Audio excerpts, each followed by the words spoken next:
Okay, everybody, we are now online, and so we're going to call this meeting back to order. So if you could behave and take your seats. So I've learned that Ms. Johnson and Mr. Almquist have to go to Cheyenne later this afternoon, so they can't stay for the entire discussion. So I was going to suggest that maybe they come forward and talk about any impressions they might have had for the applicability of their proposal with respect to the tax exemptions after we went through the tax exemptions. So Ms. Johnson. Do you see a way forward? Thank you, Mr. Chairman, members of the committee. Do I see a way forward? I think in a couple of ways, yes. Some of the ways that policies are implemented on the ground, maybe we don't have a lot of clean edges around those policies, so tightening some of that stuff up. Representative Baker asked some questions about educating, notifying employers, notifying workers about their rights and how these policies work. I think the conversation around the Wyoming Business Council and the role they play in developing the workforce is important. When the legislature portions out those responsibilities to agencies, that those go to the right agencies, and that those agencies have a broad interest in both the economic viability of the businesses as well as the workers. I hear a lot of really positive things here today about those things, and I'm very encouraged by that. The other thing that I think was interesting to learn today was that many of our statutes talk about jobs, but they don't talk about workers. And so we need to be clear when we talk about, if we're thinking economic development and bringing businesses to the state is to create jobs, we need to know who those jobs are for. And if those jobs aren't for the people who live here and work here, then are we really doing economic development? Yes, in some ways we are, but are we doing the best that we can? So I think those are some of the things that have come clear to me. As far as the tax exemptions go, I don't know, there was a lot discussed today that leaves in the lap of you guys. How do you balance that out? And giving incentives, I think incentives to hire Wyoming workers is something that I think businesses would appreciate. I know in this case, it might mean pulling back some of the current incentives that they have, but reapplying those tax exemptions to incentives that solve a problem that we've all seen is existing in our state. I'm encouraged by what I heard today about that. I'm sorry, Brian had to go do an errand, so given our tight schedule. So does that answer your question, Mr. Chairman? Well, it helps. So committee, I guess the question was, we were going to listen to the discussion of the tax exemptions to try to see how the notion of workforce protection, Wyoming workforce protection, would fit into application of those tax exemptions. And so if anybody has any ideas, the only reason we're taking this up now instead of later in the day is that Ms. Johnson has a commitment in Cheyenne and has to get back there. So it does strike me that the low-hanging fruit is that you could change the data center one to say explicitly Wyoming workers. And you might be able to, for the manufacturing, for example, put an explicit requirement there, a similar certification with respect to the Business Council and Wyoming workers. There's also the idea of requiring people that enjoy the tax exemption to educate their contractors and workforce about the requirements. These are just possibilities. I'm just looking to you and others for ideas. Mr. Chairman, that notion of the certification, a sort of a checkoff, is really, I thought that was really unique, innovative. It's something that we don't do in this state, and would probably help collect that vehicle tax. It would help employers understand the workers' comp legislation that you guys passed last year.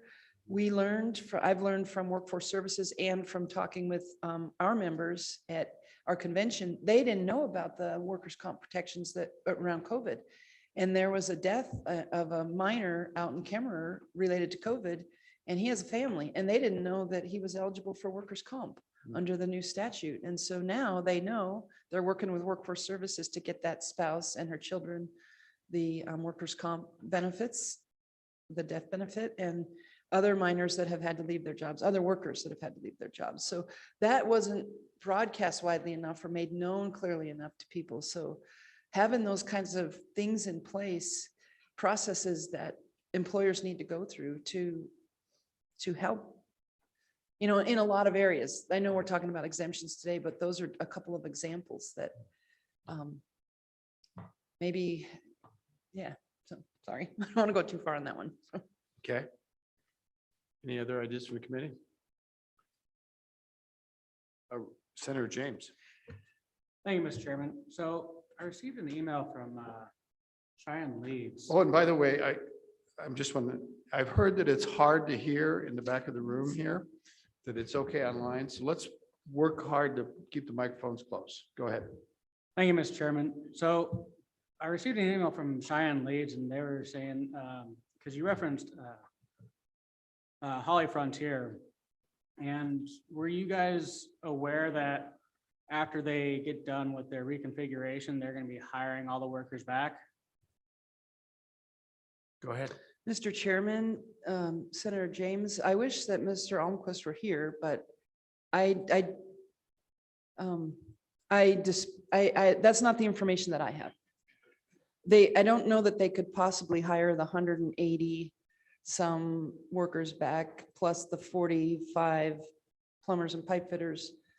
And why would you lay people off if you're just going to hire them back? Why wouldn't you just keep them working? I guess that's not the information that I have, but I'd be happy to follow up with that person from Leeds because I spoke with them yesterday as well. Go ahead, Senator James. I just kind of want to respond to that question. Probably one of the reasons why they laid them off was because they weren't qualified to do the work of the reconfiguration. So that'd be my guess on that one. And then with the data centers, we're bringing in a lot of revenue from them, and we are creating jobs. But however, the current exemptions that we currently have seem to be preventing more of them from coming in here. So if anything, we would need to lessen those restrictions rather than expand them or anything like that. So at least from the information that I got. Thank you, Mr. Chairman. Okay, maybe you can share that with the committee. That would be great. I did. Anybody else? Representative Roscoe. Thank you, Mr. Chairman. Just a little clarification for me. The exemptions, encourage, businesses to come here. And if you could put together legislation that would make this preference, move pretty fast at the speed of business, then it wouldn't be any kind of impairment on their business moving forward. And so I think if we do push for some legislation, that you would have to take into consideration the timeline of what this would take, so that if someone came in to do some work in Wyoming, they could go through this, and the preferences were there. I mean, and the workers were there, and then you could just do that. And if they weren't there, then the businesses could just move on to something else. So don't you agree, Ms. Johnson? Well, I don't know. Do you agree? Senators, Mr. Chairman, Representative Roscoe, absolutely, I agree. As we talked about earlier, this isn't a, hey, here we are tomorrow. We have to plan for this. And we were discussing at lunch the job training opportunities that the two locals who were sitting here with me provide to workers. And They, we know that if the infrastructure plan at any part of that infrastructure plan that's going through Congress right now comes through, we've got to get workers geared up to work here. Any part of the small scale nuclear reactor that's coming to this state. These guys are, my union guys are panicking because they've got to get kids trained, young people trained, workers trained. I don't care how old they are. We've got to get them trained and ready to work. And if we don't, then we are going to be faced with out-of-state workers coming in and getting that work. And we have a great opportunity in front of us. So in addition to talking about how do we hire workers, I love to have the conversation about how do we train workers, because we have many excellent apprenticeship programs in the state that the unions have built and continue to promote in their communities. Right here in Casper, the iron workers work with Pathways. I think that's the name of the school, Mr. Chairman, Representative Harshman. It's Pathways. They work with them and they have kids coming to the shop and learning at the iron workers local. So they're doing a lot of things to try to get young people trained. And so certainly the training, creating the workforce is hand in hand with the jobs that go with the workforce. So it's chicken and an egg thing, but. Okay. All right. Anything else from the committee? So Ms. Johnson, I'm not seeing overwhelming motions or anything to have a bill draft. It might, as we think more about this exemptions, that might change. And we'll just have to see. Okay. I It wouldn't preclude a private bill along the areas you've considered. So. Thank you. And I really want to thank the committee for taking the time to talk about this. I see something coming that we could really work with and make a positive thing for our state. So you'll be hearing more from me. All right. I Well, thank you promise. very much. Safe travels back to Cheyenne. Okay, thank you. Committee, we'll go back to our discussion of exemptions. I guess we'll gather up the Department of Revenue again. I hope you guys had a good lunch and your Ms. Henson, Ms. Lucero. Thanks for letting us interrupt the flow a little bit.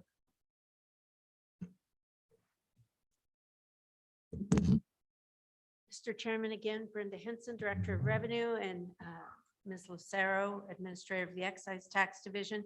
I believe we were at the point of perhaps entertaining questions regarding the tax of services. I think so. I think we got some of them done, but are there more thoughts along that line?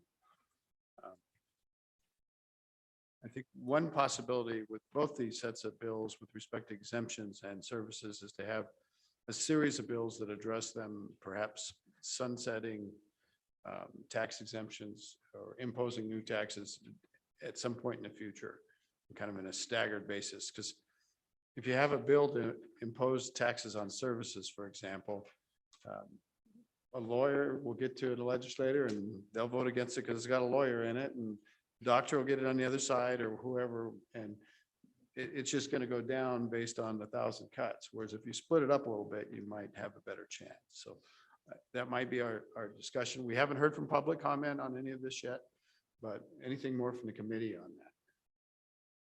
that? Senator James. Thank you, Mr. Chairman. Do you think that if we were to make the tax exemptions equal between private and public sector and reduce the growth of government by doing that, do you think that that would help bring in additional revenue and prevent all this talk about new taxes, increasing taxes, and that type of conversation? Ms. Henson. Mr. Chairman. Director Henson. Senator James, certainly, until we finish the research and the investigative work and then determine what it is ultimately is done, whether you exempt them all or if you remove all of those exemptions, we would have to look to that. But I think it goes more towards, what kind of revenue are you looking to collect? It's hard for me to just make a statement that said, yes, we will fix everything regarding the revenue shortfalls that we anticipate, but I don't feel comfortable doing that. Senator James. Thank you, Mr. Chairman. So what I guess what I was trying to say is if we're able to get rid of those exemptions just for government, that would prevent that competition that's preventing private sector to come in. And if we have more private sector, that'll fund government because that's the revenue. So it would just help encourage more private sector if they're coming in and not seeing that they're having to compete against the people making their rules. So do not agree that under that circumstance of making it an equal ground and encouraging more private sector to come here, that would be really beneficial in increasing our revenue. So, Senator James, I would say yes. I would love to get rid of these tax exemptions on government services that compete with the private sector. I'm absolutely with you on that. It's kind of a policy role to ask the Director of Revenue to weigh in on that policy role might be unfair, but they certainly can if they wish. I think that you addressed it adequately. Thank you, Mr. Chairman. All right. And they've got to do what we tell them, so it's hard to. Okay, anything else? Mr. Chairman, There's nothing else at this point. Who was that? Henderson. Oh, okay. Come from the sky. Representative Henderson, welcome. Thank you, Mr. Chairman. Just a quick question for the director. You know, the state's put a lot of money into technology, and you highlighted very well, both in our meeting last week and today, regarding the extra expense associated with administering changes in the ways certain distributions are made. I was wondering, what are our opportunities to leverage our investment that we have today, and as we go forward, in automating these systems across the state? I'm thinking of like Walmart, who, they do a transaction at the cash register, and when needed, the computer decides to go ahead and make the adjustments and place a transaction on the accounting record for the debits and credits. So what do you see in terms of opportunity for more use of automated systems, perhaps artificial intelligence in the state of Wyoming? Go ahead if you can. Mr. Chairman, Representative Henderson, obviously, I mean, in order to administer the massive amount of information and revenue that is collected by the Department of Revenue, we've got to use technology. And I think that some of that was investigated with the efficiency study that was conducted by Alvarez and Marsal and funded by the legislature historically. So I think some of that has been addressed. I think it's always challenging with computer systems as far as vendor licensing and maintenance. We've got a plethora of different systems across different agencies across the state. And so, I think that as an agency, speaking as a director, that is something that we would investigate. I'm not sure I can respond to your question statewide, but hopefully we address some of those. We have to work more efficiently and we have to utilize technology because we can't keep up if our processes are manual. Thank you. Okay. Thank you. Thank you, Representative. Anybody else online? All right. I'm thinking the best way forward would be just to dive into the review on the taxes on digital services. And then we'll open it up to the public kind of for everything that we've done on taxes and tax exemptions. So is that all right? Yes. You're pointing at Ms. Lucero. Okay. Thank you, Mr. Chairman, Mr. Co-Chairman, members of the committee. Ms. Lucero, they also said they can't hear you in the back sometimes. Oh, So you got to okay. pull that up close and get after it. I have a lot of complainers in this audience. So House Bill 176 from the 2021 legislative session looked to impose sales tax on specified digital products. including those products through streaming or subscription services, regardless of whether the purchaser received permanent use or just had temporary use. So I just wanted to point out that specified digital products doesn't only include those streaming services that were kind of talked about more last year. So you have the digital audiovisual works, which is a specified digital product. Those includes your movies and your motion pictures and music videos and news and entertainment, those kinds of things. But it also includes digital audio works, which is your digital music, your audio books and ringtones. And then, of course, digital books, which is your ebooks that you read either on your downloaded online or on your downloaded device. So all of these specified digital products are currently taxable today if the user or the consumer receives permanent use of those products. They just aren't taxable if it's basically a streaming or a limited use, okay, today. So this isn't necessarily a new tax. We do tax it, just not all the time. It's difficult to compare or pull information on taxes collected from other states on just these products, because typically what I've found is they're going to be lumped into the NAICS code or the SIC code that goes along with electronic shopping. Therefore, these kinds of things, just based off the way they're purchased electronically. So therefore, these kinds of products are going to be lumped in with your remote sellers, your marketplace facilitator sales, those kinds of things. So you won't be able to extrapolate what other states collect.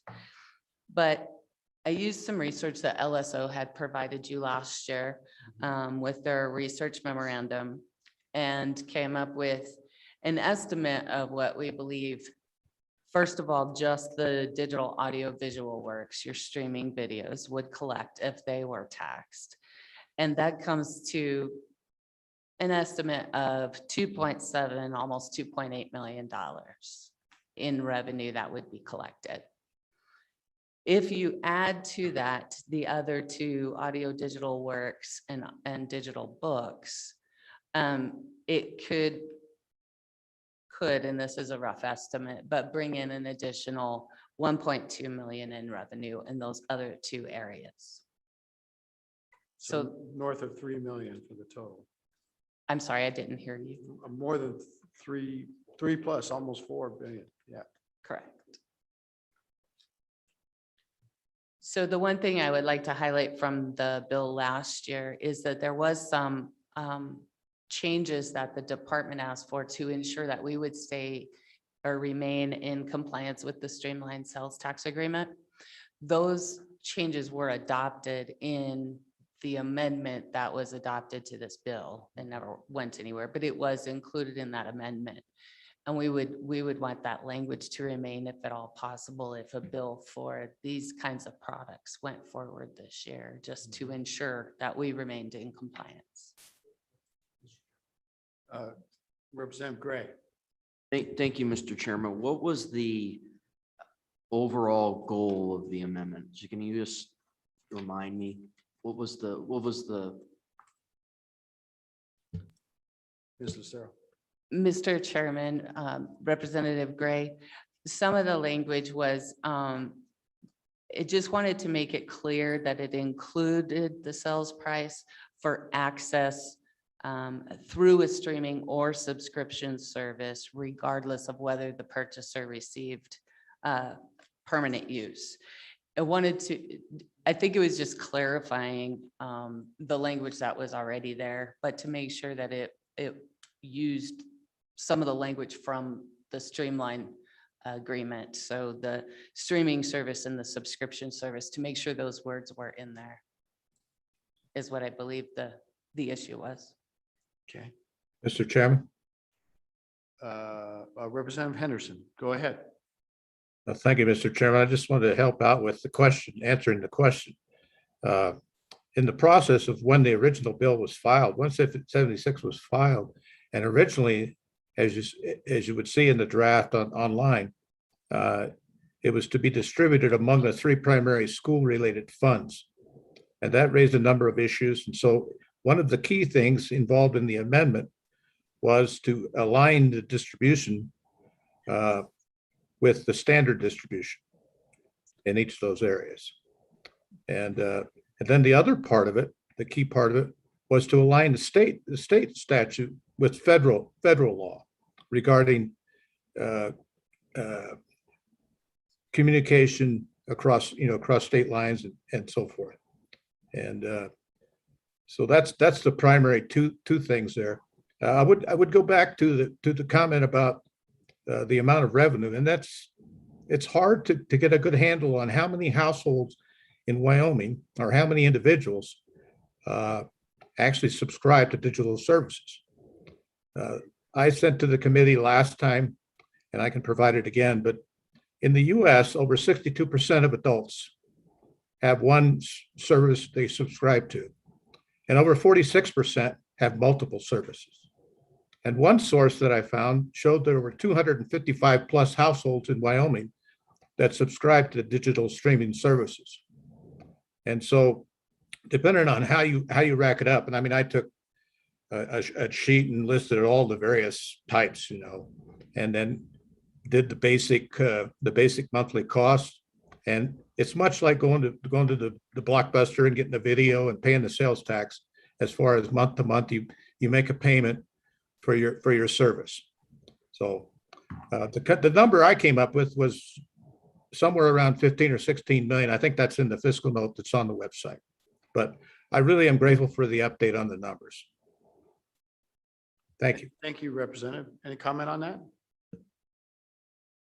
Mr. Chairman, I would like to just clarify. I think Representative Henderson, the other amended language, while those were considered and perhaps adopted, I'm not sure, but in our response, it wasn't part of the streamlined sales tax language amendment that I believe was Representative Gray's question, but you're absolutely correct in the other items that were considered in additional amendments. Yeah. Gotcha. Thank you. Okay, anybody else? I got to ask a stupid question.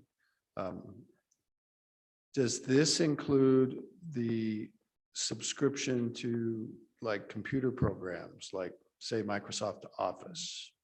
It does not. Well, you'd have to get that a different way, and you're ready to do that. We're going to get there. Shut up. Okay, I understand. Not at all. I was going to go on to the distribution as it was in House Bill 176. And it did have the distribution going to 3 different types of school-related things: the common school account in the permanent land fund, the school foundation program account, and the school capital construction account. Again, my point, just that when we have to change distribution for one type of tax, you still have to implement that across the board in our system, and it's programming, and it is extensive testing to ensure we get the money to the right buckets. So again, possibly looking at keeping that distribution the same as it's required today would make that implementation a lot faster and the programming less expensive. To your point, Senator Case, there are some other services and goods that would not be taxable even under that bill from last session. They aren't taxable today. These are things that are referred to as digital automated services. So these are any service that are transferred electronically that use one or more pre-written software applications. So this is like your software as a service, your platforms as a service, your infrastructure as a service. These things would not be taxable under specified digital products. They don't fit under that definition. They aren't taxable today because they don't meet the definition of a sale, because the customer does never receive tangible personal property or receive possession of that. The other kinds of things that would not be taxable is your remote access software, the software you mentioned. Those things are not taxable under this bill. Could they be taxed? I'm sure they could. They would have to be defined. I did look at the state of Washington because they've taxed some specified digital products as well as these digital services for about 12 years. And not only do they tax that, but then that also came with several exemptions to exempt certain entities and products and uses of those products, I suppose. So they have a very good presentation that is available on the Multi-State Tax Commission's website concerning these specified digital products and the taxation and the taxation of these other digital services. If you're interested in looking at it, it's very informative, and it goes through some of their history and talks about some of the challenges that they had in implementing some of this. So it might be worth a look. Representative Baker. Thank you, Mr. Chairman. Would you just briefly go over the digital augmented services again and what's included in that? Go ahead. Yes, Mr. Chairman, Representative Baker. So these are services that are electronically transferred that use one or more software applications. So you've probably heard of referred to as SaaS, software as a service, infrastructure as a service, and platforms as a service. These are things I believe that are sometimes used to build software applications on in the cloud. Does that help? Do you have any name brands? You can say name brands in the committee. We can't say it on the floor, but just something so we can connect. I purposely did not put any of the ones in here Yeah. for Yeah, that okay. reason. So no, I don't off the top of my head remember any. You got one? Mr. Chairman, one thing I think that in my mind, it helps me to understand. So this is software that never resides on our hard drive, our laptops. It's something that we basically subscribe to that service. We actually add data into that software. It does some computing or some modification to that data and provides the output. So I think that's where the difference lies, to my mind, as opposed to where I stream a movie where there's no interaction and there's no exchange of data. So that, if that helps. Pardon? Yes, QuickBooks, income tax prep, Okay. those types of things, if that helps. So Microsoft Office, for example, Mhm. would that be this kind of a service? It used to be you loaded it on your computer and it was there. 360. Now you pay a subscription to it. I don't know if it's on your computer or not. All right, Mr. Chairman, the next paragraph on her piece of paper talks about remote access software. So perhaps that will help. We will just wait and listen to you guys. Mr. Chairman, yes, remote access software would be like Microsoft 365. Those things are accessed in the cloud. You may pay for them, but they're accessed in the cloud. You never download them to your computer. They're not electronically transferred to you or anything. So that would be one of those items that is not subject to tax today and wouldn't be taxed under unless something was added to this digital bill. streaming, I guess, bill from last year. Okay. Senator Schuler, and then Representative Young. Thank you, Mr. Chairman. Just one question. You talked a little bit about permanent use versus limited use. And I just, as an example, would you be talking about like someone who purchased a movie that would be taxed, but if they're just leasing or renting, it wouldn't? Could you provide some clarification? That might not be a good example, but thank you. No one purchases movies anymore, but go ahead. Mr. Chairman, Senator Schuler. So an example would be today, these digital products, specified digital products are taxable if you have less than permanent use. So if you have permanent use, excuse me, I said Yeah, I that was wrong. wondering about. So if you were to purchase a movie that was downloaded to your TV, probably that would be taxable today. But when you stream one or rent one for so many hours or so many days, it is not taxable. However, it used to be taxable when you went to the store and you rented the disc. So these things are eroding the tax base because the commerce is evolving into, the cloud, into streaming services and these kinds of things, as opposed to going to your local movie rental place and renting the CD or the VHS if you go back a ways. Okay, Representative Yen. Thank you, Mr. Chairman. Ms. Lucero. The bill amendment in committee also included an exemption for cable television providers. Did the 2.8 million number include that, or include the exemption, or did it include them as also being taxable entities? Because I know even nowadays, when you buy a cable television subscription, it often comes with streaming services associated with that. Thank you, Mr. Chairman. Thank you. Go ahead if you can. Mr. Chairman, Representative Yin, I did not include cable services. And I believe the exemption for them were for your cable subscription because they pay some other type of franchise tax. So I was not looking at that. I was specifically looking at just those specified digital products and using the price list that was for the movies themselves or the streaming services themselves.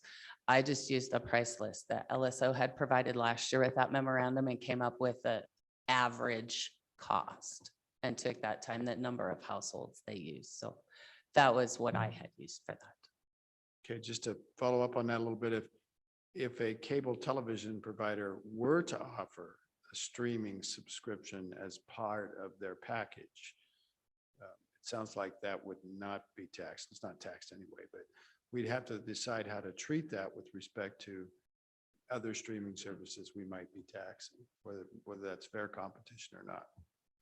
So all these things are tricky. Any other questions? Senator Schuler.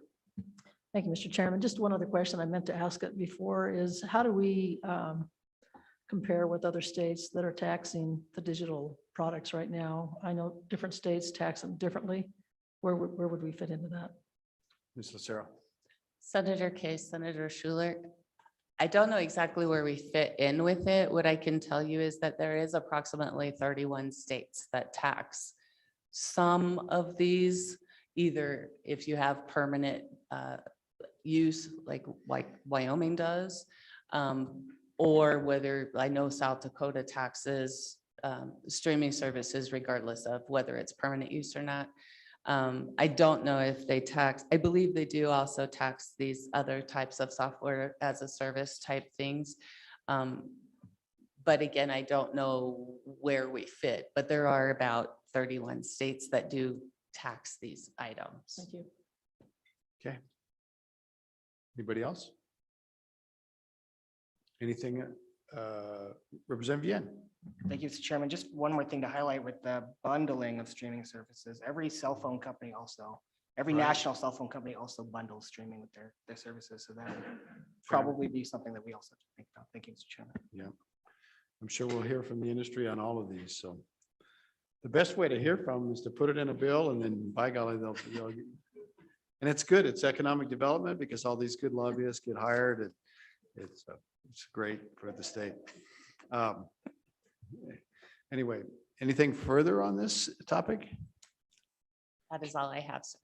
Okay, so if checked this off correctly, we have talked about all three of the major categories that the Department of Revenue was going to talk to us about. We asked the public to be patient, to wait till after all of the discussions. So I think it might be appropriate to open it up to the public at this time and hear what they have to say, remembering that we have just the general exemptions discussion we had and the possibility of getting rid of some of the exemptions. We had the digital streaming bit, and then also the tax on services, potential services. So this would be a good time if you have concerns or proposals about any one of those to address the committee. I don't see anybody. Ms. Levin, welcome. Make sure your green lights are on and pull it close. Thank you, Mr. Chairman. Jody Levin on behalf of Charter. While this topic is fresh on your minds, Charter did work with Representative Henderson last year when he brought the bill during session to address the concern over cable service. Mr. Chairman, you well know definitions are everything in the communications industry. As drafted, what that bill would have done is it would have applied an additional tax onto cable customers. So cable customers, they are subject to a franchise fee, a franchise tax.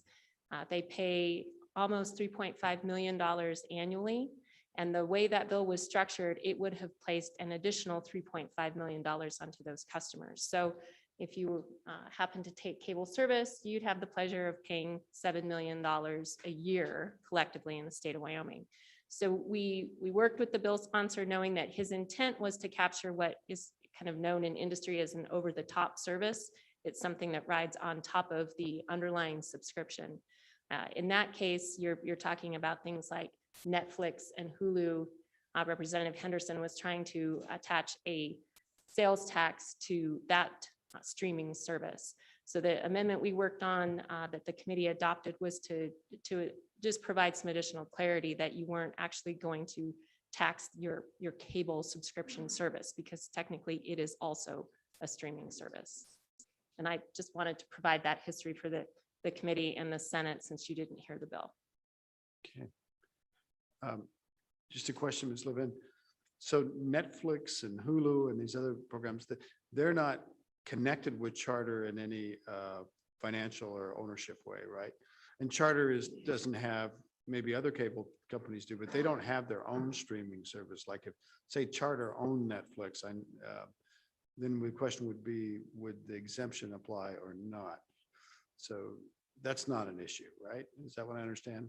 That is correct, Mr. Chairman, at least for Charter's purposes, yes. Okay. Any other questions for Ms. Levin? Representative Sweeney. Thank you, Mr. Chairman. So the taxes that you're talking about, are those actually franchise agreements with our cities, or are there additional taxes on top of that? Mr. Chairman. Go ahead. Representative Sweeney, the franchise fee or the franchise tax is with local government, most often with municipalities, but there are some agreements also with counties. The world of telecom taxation is, as you'll remember from serving on corporations, it's a bit of a mess where if you're trying to get to true parity, you're going to have to do a real deep dive on industry itself. Because of how industry has grown up and technology has evolved, you've got taxes that attach to a specific type of technology. And so all carriers aren't always treated the same way. I think we've done a pretty good job in Wyoming of getting as close to a fair situation as possible. But for instance, cable pays a 5% franchise tax because that's what's authorized in federal law. Not all of the other telecom carriers' customers pay 5%. And you're talking about that on the actual subscription, on the bill itself. So a phone provider, it's on their gross revenue. And I think the highest any municipality assesses in Wyoming is about 3%. It's substantially less. I know my friends from WAM are sitting in the back. We worked on a bill a few years ago. We got to a place of being, I probably wouldn't say in agreement, but we got to a place of being at least okay with a bill moving forward, in part to try to help with this parity situation with cable. But it is true, there are a lot of states who do tax streaming services, and they have all done some sort of recognition of this cable franchise issue to avoid double taxation. And some have just pulled them all back, all telecom taxes off the table, and then done a kind of a flat tax to get to parity. So it's, I know that's a long-winded answer. Telecom taxes are a mess, and Mr. Chairman knows that well. Mr. Chairman, a follow-up. Yes, indeed. So I've noticed that Spectrum Charter has expanded into the cell phone business. So is that included in a different part of taxation under the telecom, or do they avoid taxation pairing that with the cable service? Ms. Levin. Mr. Chairman, Representative Sweeney, that is separate from your cable service. So you'd be entering into an additional agreement, and they are a wholesaler of Verizon's service. So the underlying service of your wireless service is still being taxed, yes. Okay, anybody else for Representative Yen? Thank you, Mr. Chairman. Ms. Levin. So, I remember when I was a kid, which was when most was like people on this 10 table were years ago. adults. Yeah. They had pay-per-view, and I assume pay-per-view still exists in cable, and that you could also still do, so now many services have digital video rentals, so you can do the Google or I believe you can do it in Spectrum as well. Do you think the franchise fee should still cover an exemption on digital video rental taxes if we decide to stream video rentals as well, or with pay-per-view transactions? How do you think that should lay out? Thank you, Mr. Chairman. How should that land? Mr. Chairman and Representative Yin, it's a good question, and that's one that, as you asked that question earlier, or contemplating that earlier, I was sending a message to my client to ask how that has been addressed in other states. I think what the specific concern with the draft that Representative Henderson was looking at was just a definitional problem with how there wasn't clarity around what a digital service was. And so we didn't want to have a double kind of taxation situation. But when you're using, if it's a packaged service, as you had kind of contemplated earlier, I'm not certain how they have dealt with that. So that is something I will get clarification on from my client and get that response to the committee. Thank you. Anything else? Back there, Senator James. Thank you, Mr. Chairman. I was just curious, and instead of trying to think of new taxes and fees and other burdens on the people, what would need to happen? What rules or regulations or exemptions would need to be applied for that industry to be able to grow and hire more people and create more revenue that way that actually benefits the people of Wyoming instead of putting the burden on them? Ms. Levin. Mr. Chairman, my friends behind me are going to love this answer. I know they are. A number of states have moved away from franchise fees and franchise. Are you guys in agreements cahoots? altogether. I mean, it's like. I say this and I already feel that it's getting warmer sitting here. But that is something that many states have looked at is just trying to move away from this kind of concept of franchise agreements. I mean, that would be one option to look at in Wyoming. In fairness, it is a significant amount of revenue that does go to your local governments. It is paid by your constituents. It is not paid by the carriers themselves. I think that's always something to be cognizant of with franchise agreements. Overall, though, I would say, Wyoming provides a good business climate for the telecom industry. The regulation has been streamlined over the years, thanks to Mr. Chairman and the Corporations Committee. They've worked hard in that regard. So the burdens that the industry sees in a lot of places don't necessarily exist in Wyoming. So the business climate is actually pretty good.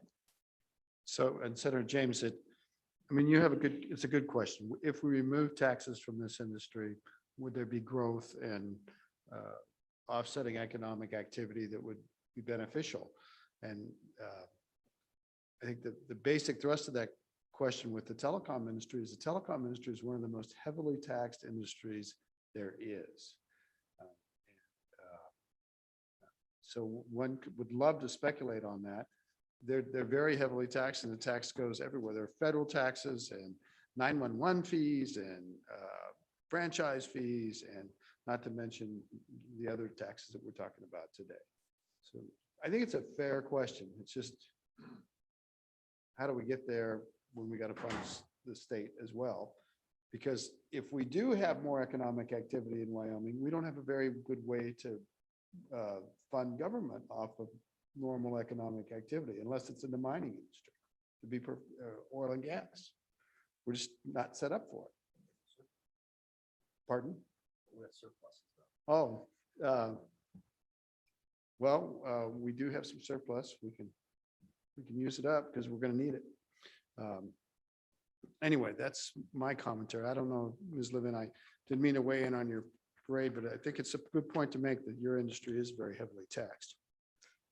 Mr. Chairman, it is in some instances, taxes, fees, surcharges, assessments, whatever kind of name you want to attach to it can add upwards to 20% to a customer's bill. And customers really don't like it. Right. I think in terms of the optional services that are the entertainment side, maybe that's not quite so much. And that's kind of where we're dabbling right now, but yes. Anything else from Ms. Levin? Thank you very much. Who else would like to address the committee? Thank you, Mr. Chairman. Thank you, Ms. Levin. Mr. Fraser, welcome. You couldn't resist, could you? Welcome, have a seat.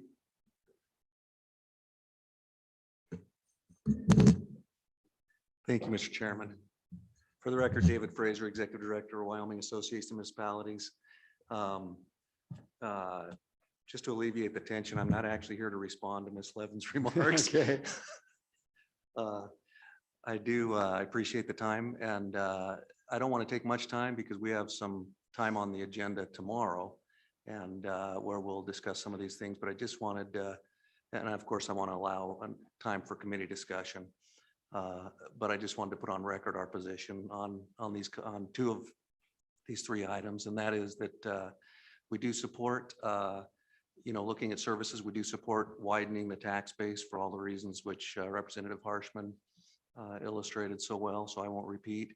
And we do support the idea of sunsetting the exemptions. There's, as has been pointed out, and as many of you have experienced more than me, when we bring up exemptions, it's, you get pulled in so many different directions. It's almost an impossible discussion. We believe that if you were just to put sunset on all the exemptions, and not the same sunset, of course, that would be unmanageable. But if you were to assign them sunsets, then they would, you could always, and you would in many cases, proactively act to extend those, but that would be a different matter than eliminating them. And I think it might be a more fruitful way to have the discussion. It could also be argued that that would bring a little more, even though it might intuitively feel the opposite, it could be argued that would bring a little more certainty to those who are looking at projects, at moving businesses here that qualify for exemptions. That kind of thing, because then instead of kind of living under the specter of, is this the session that comes up, and but they would at least in there have a sunset date, and they'd know that even though that might be extended, they'd know at the very least they'd be able to, use that date when penciling their project to see if it works. So I think you could argue it actually bring a little more stability to those kind of things. Again,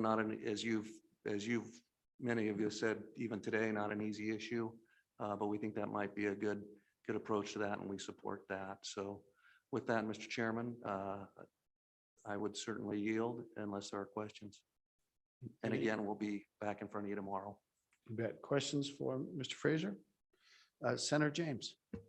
Thank you, Mr. Chairman. So if you're advocating for a sunset on all the exemptions, you must be well aware of which ones bring in revenue and which one don't, because I would imagine you certainly don't want to get rid of an exemption that brings in revenue and creates jobs. So you should be aware of which ones cost rather than bring in. Can you enlighten us on which ones those may be, please? Thank you. Mr. Fraser? Yeah, thank you, Mr. Chairman. Not prepared to give an exhaustive list of those, but for example, in the last session, I indicated our support for the data center exemptions. And even at that time, I'll repeat a little bit of what I said then as well. I think that's a good example because right now, that's a good means of attracting those to our state. And I think that that now is kind of prime time to be doing so.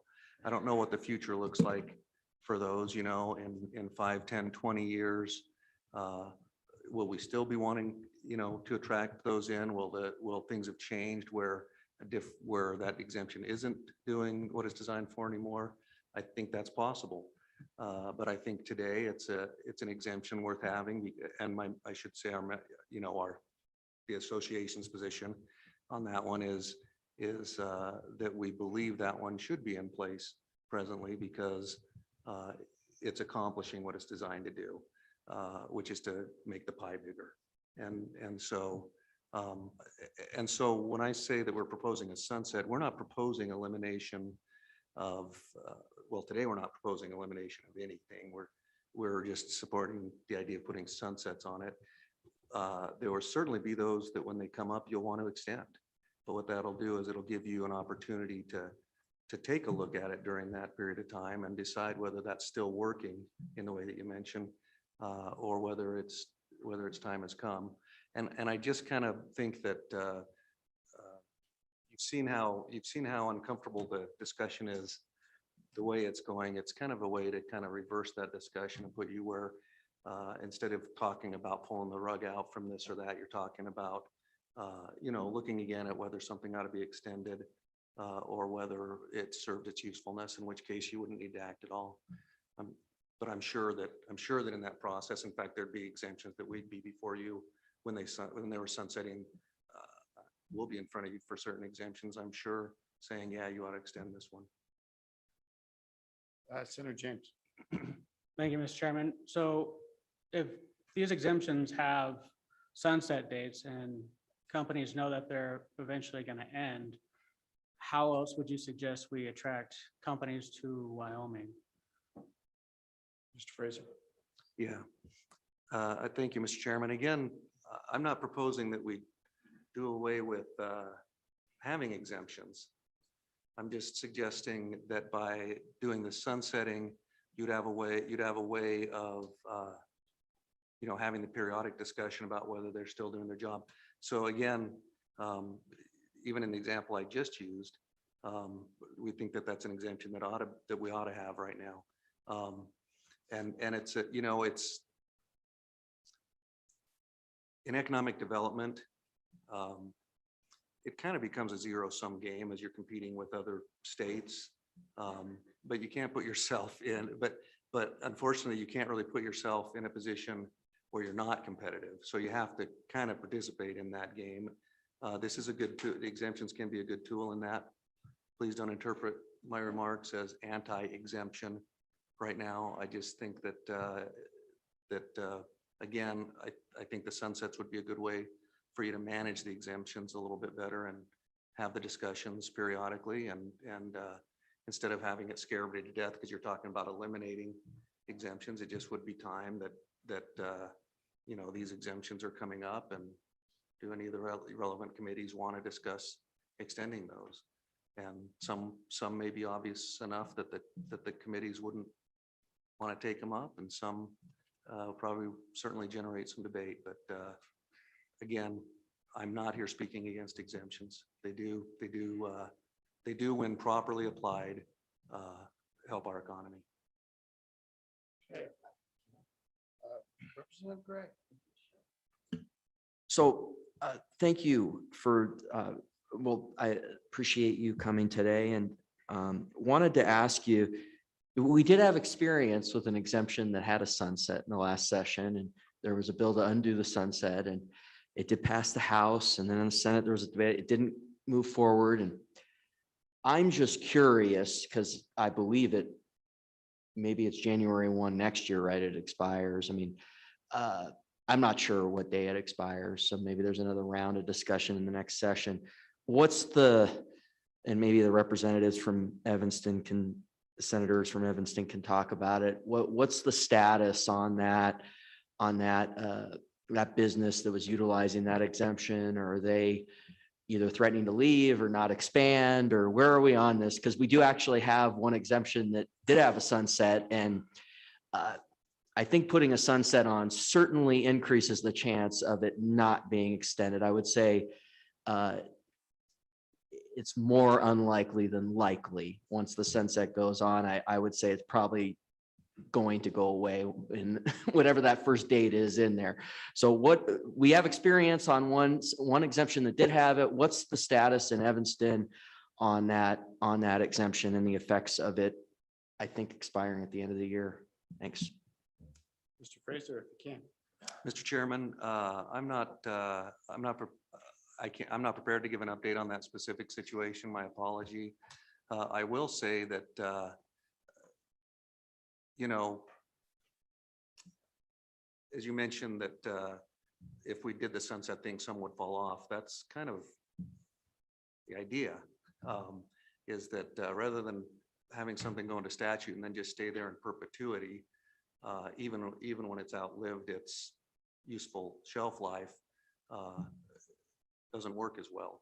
And so I guess by proposing the sunset, I'm just proposing a way to turn the conversation in a way that, you know, I'm not, we all know that even if we go this other direction, you've got some uncomfortable discussions ahead of you, right? But again, it's just a way to maybe take the conversation in a different way. I don't see anybody down there. Senator Schuler. Thank you, Mr. Chairman. I can give you a little bit of an update. You know, there were some layoffs pre-pandemic, some during the pandemic.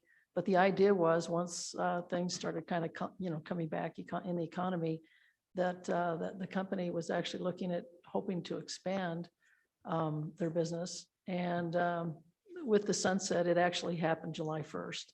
And so it's impacted our community for sure.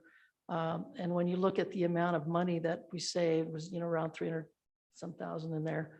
I'm not sure how many of those people have left our city, or if they've tried to find other employment. I've wanted to get back with the company and visit with them a little bit to see if they have some exit interviews and figure out for sure where some of these folks have gone, but it will impact our community. And the sad thing is, I think, had we been able to keep that workforce at what it was during the pandemic or even after post, that, the amount of sales tax that they pay and property tax and those kinds of things that those families pay, I think it would have been almost a wash, but that's just me talking. Again, I'm a bit biased, but that's what I know so far. Thank you. Okay, thank you. I don't think there was a question there, but thank you for the illustration. Representative Roscoe. Thank you, Mr. Chairman. Mr. Fraser, Senator Schuler, would you not agree that there's a lot more to operating a business and than the state tax? There's a whole lot of other factors, and I think it's hard to put a number on the fact that that maybe this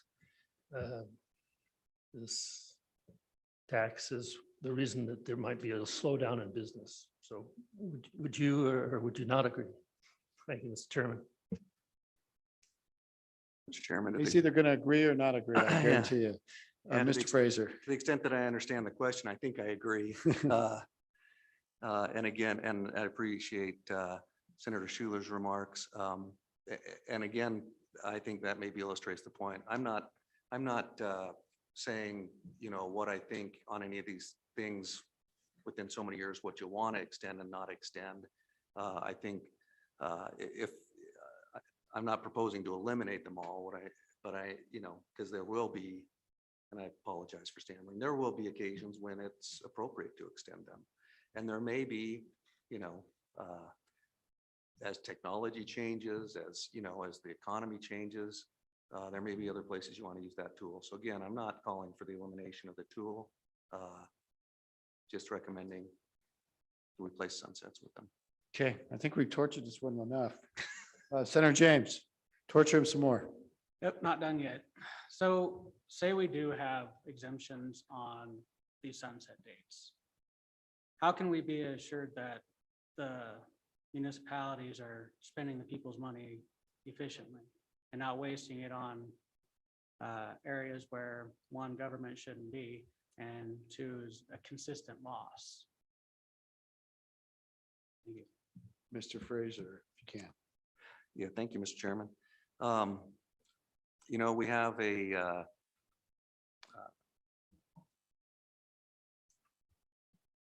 tempted, and I guess I'll say it.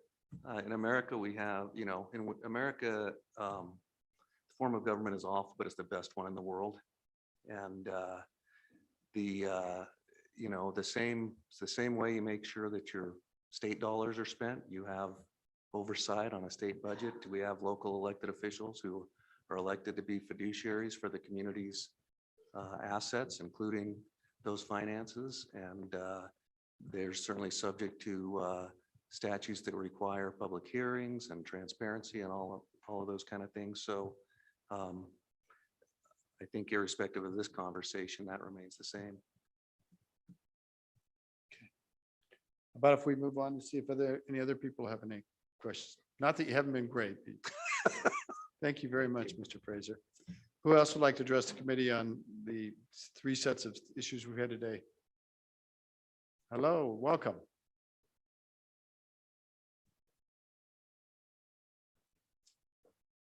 Mr. Chairman, members of the committee, my name is Bob Jensen. I'm the Government Affairs Director for the law firm of Holland and Hart in the Cheyenne office.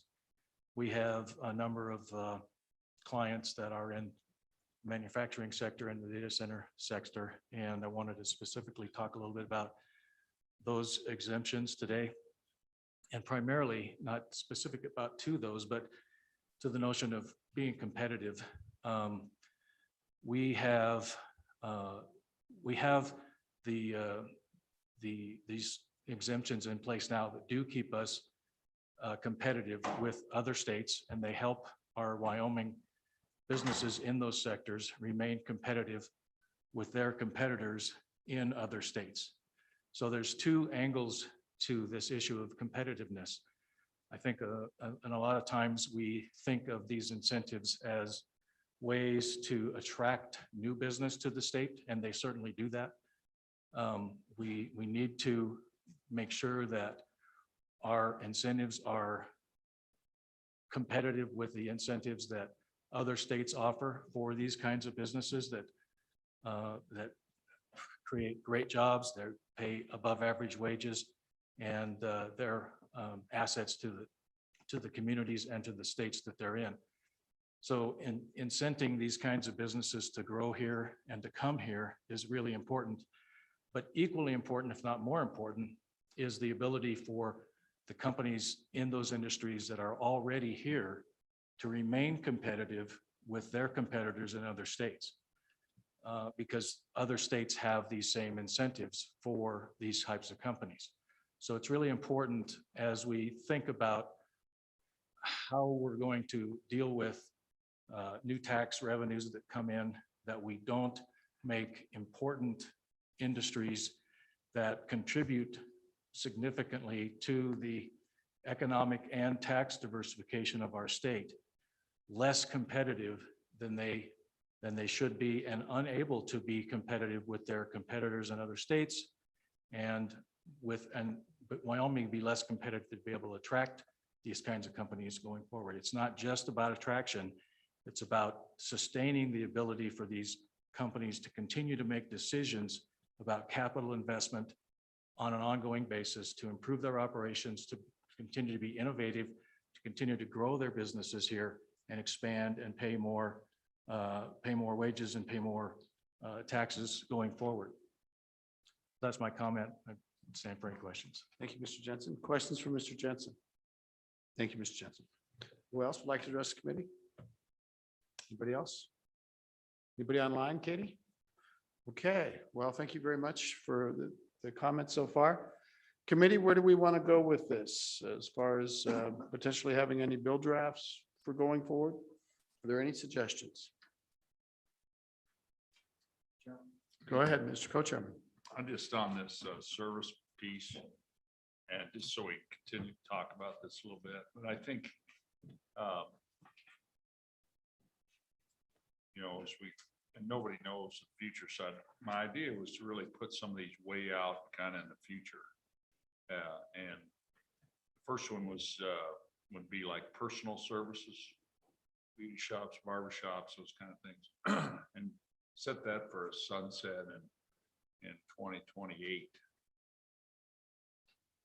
So that'd be one bill proposal.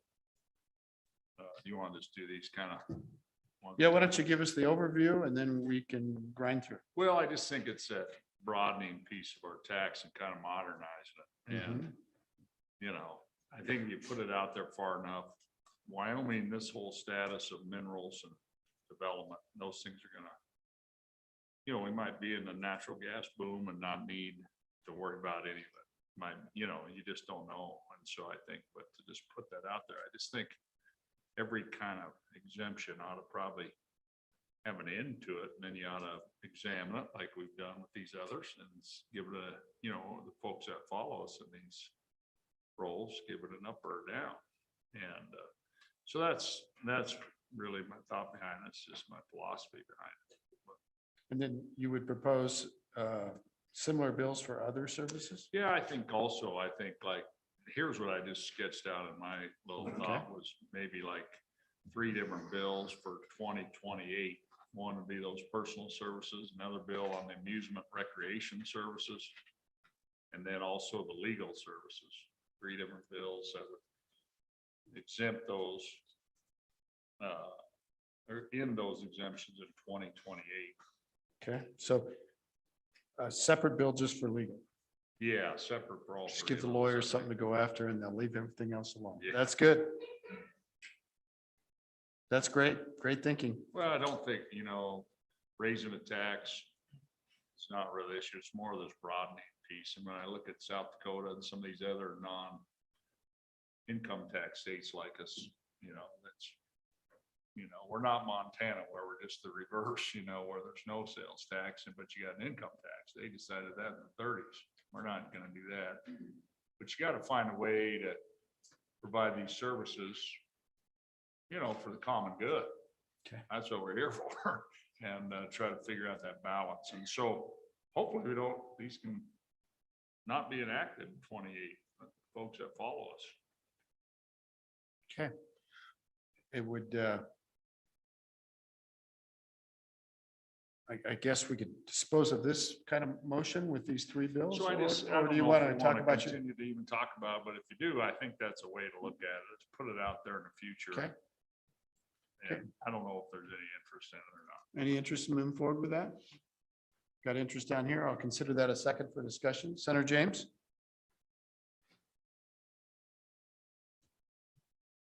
Well, I don't have any control over that, but maybe you could just hand him the other one for right now. That's just an unlucky battery on that one.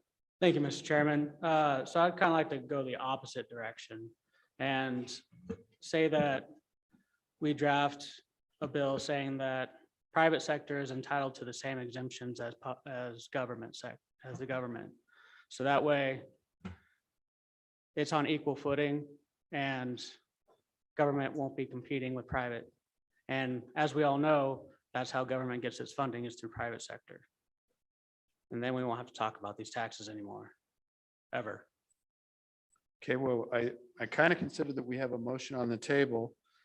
I'm not sure that government provides legal services or government provides person. I know that but they provide that to government. They don't provide it to the public. Personal services, I don't know if they provide haircuts and stuff. Maybe they do in prison. I'm not sure. What was the third one or the second one? Amusement, right? Amusement recreation. There might be some overlap in that one, for sure. Mr. Chairman, this would apply to the services that government does Right. and that directly competes with private sector. So those are the ones I'm referring to, not necessarily the one that Mr. Co-Chairman was referring to in those 3 bills, but this was a separate, a 4th one that would. Okay. Well, why don't we take it up separately then? We've got sort of a motion. I think I can count on people that were supporting that as seconds here. So let's discuss having a bill draft for 3 different bill drafts for these services for our next meeting. Anybody online want to weigh in? I see a hand up with Representative Henderson. Go ahead. Thank you, Mr. Chairman. I would support keeping the discussion going, particularly on the second one that was mentioned regarding the, the amusement and recreation. And the reason for that is those activities are choice activities, right? So you go to the store and buy a shirt, you choose to do that. But in a legal situation or the others, there may be situations where you don't have any choice. You have to hire a lawyer and so forth. But I definitely would support continuing the conversation. Okay. So I think the motion, it's just have a bill draft. It's talking about three separate issues. So it's certainly dividable if somebody wanted to offer to divide it. But it might be easiest if we could just do all three at one time. But Representative Yen. Thank you, Mr. Chairman. So I'm definitely in supportive of a bill draft for most things. I don't know how I will vote on the final bill if we do move forward with it, but I think it's worthwhile to have the conversation and have people come in and have this discussion on how we brought in our tax base. So I know one very large employer in my county that would probably not be happy with one of these, but I think it's still worthwhile to have that bill draft. Thank you, Mr. Chairman. Fair enough. Anybody else? Representative Sweeney? So thank you, Mr. Chairman. On the portion with amusements and rec, so how in general do you think it would work for, like in Natrona County, the city of Casper operates Oganon, our ski facility. They also operate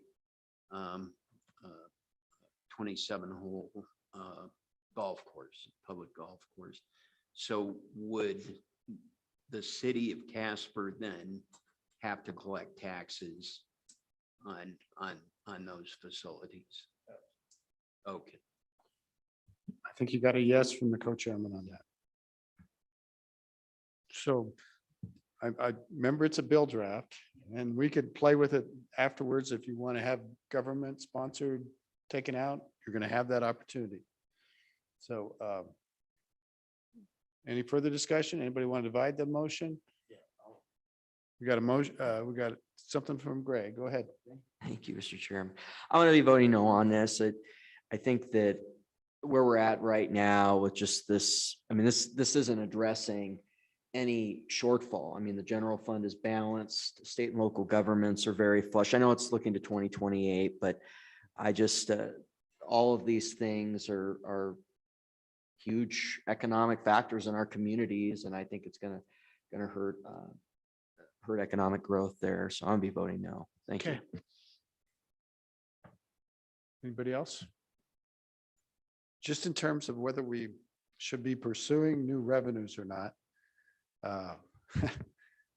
We certainly have a lot of money in Wyoming right now, which is not something I would have said a year ago. But it seems to me that the money's kind of artificial in that it's largely driven by federal government spending. And I have not seen the pressures on the underlying economic drivers in Wyoming, mainly our carbon-based coal and oil and gas industries, really going away.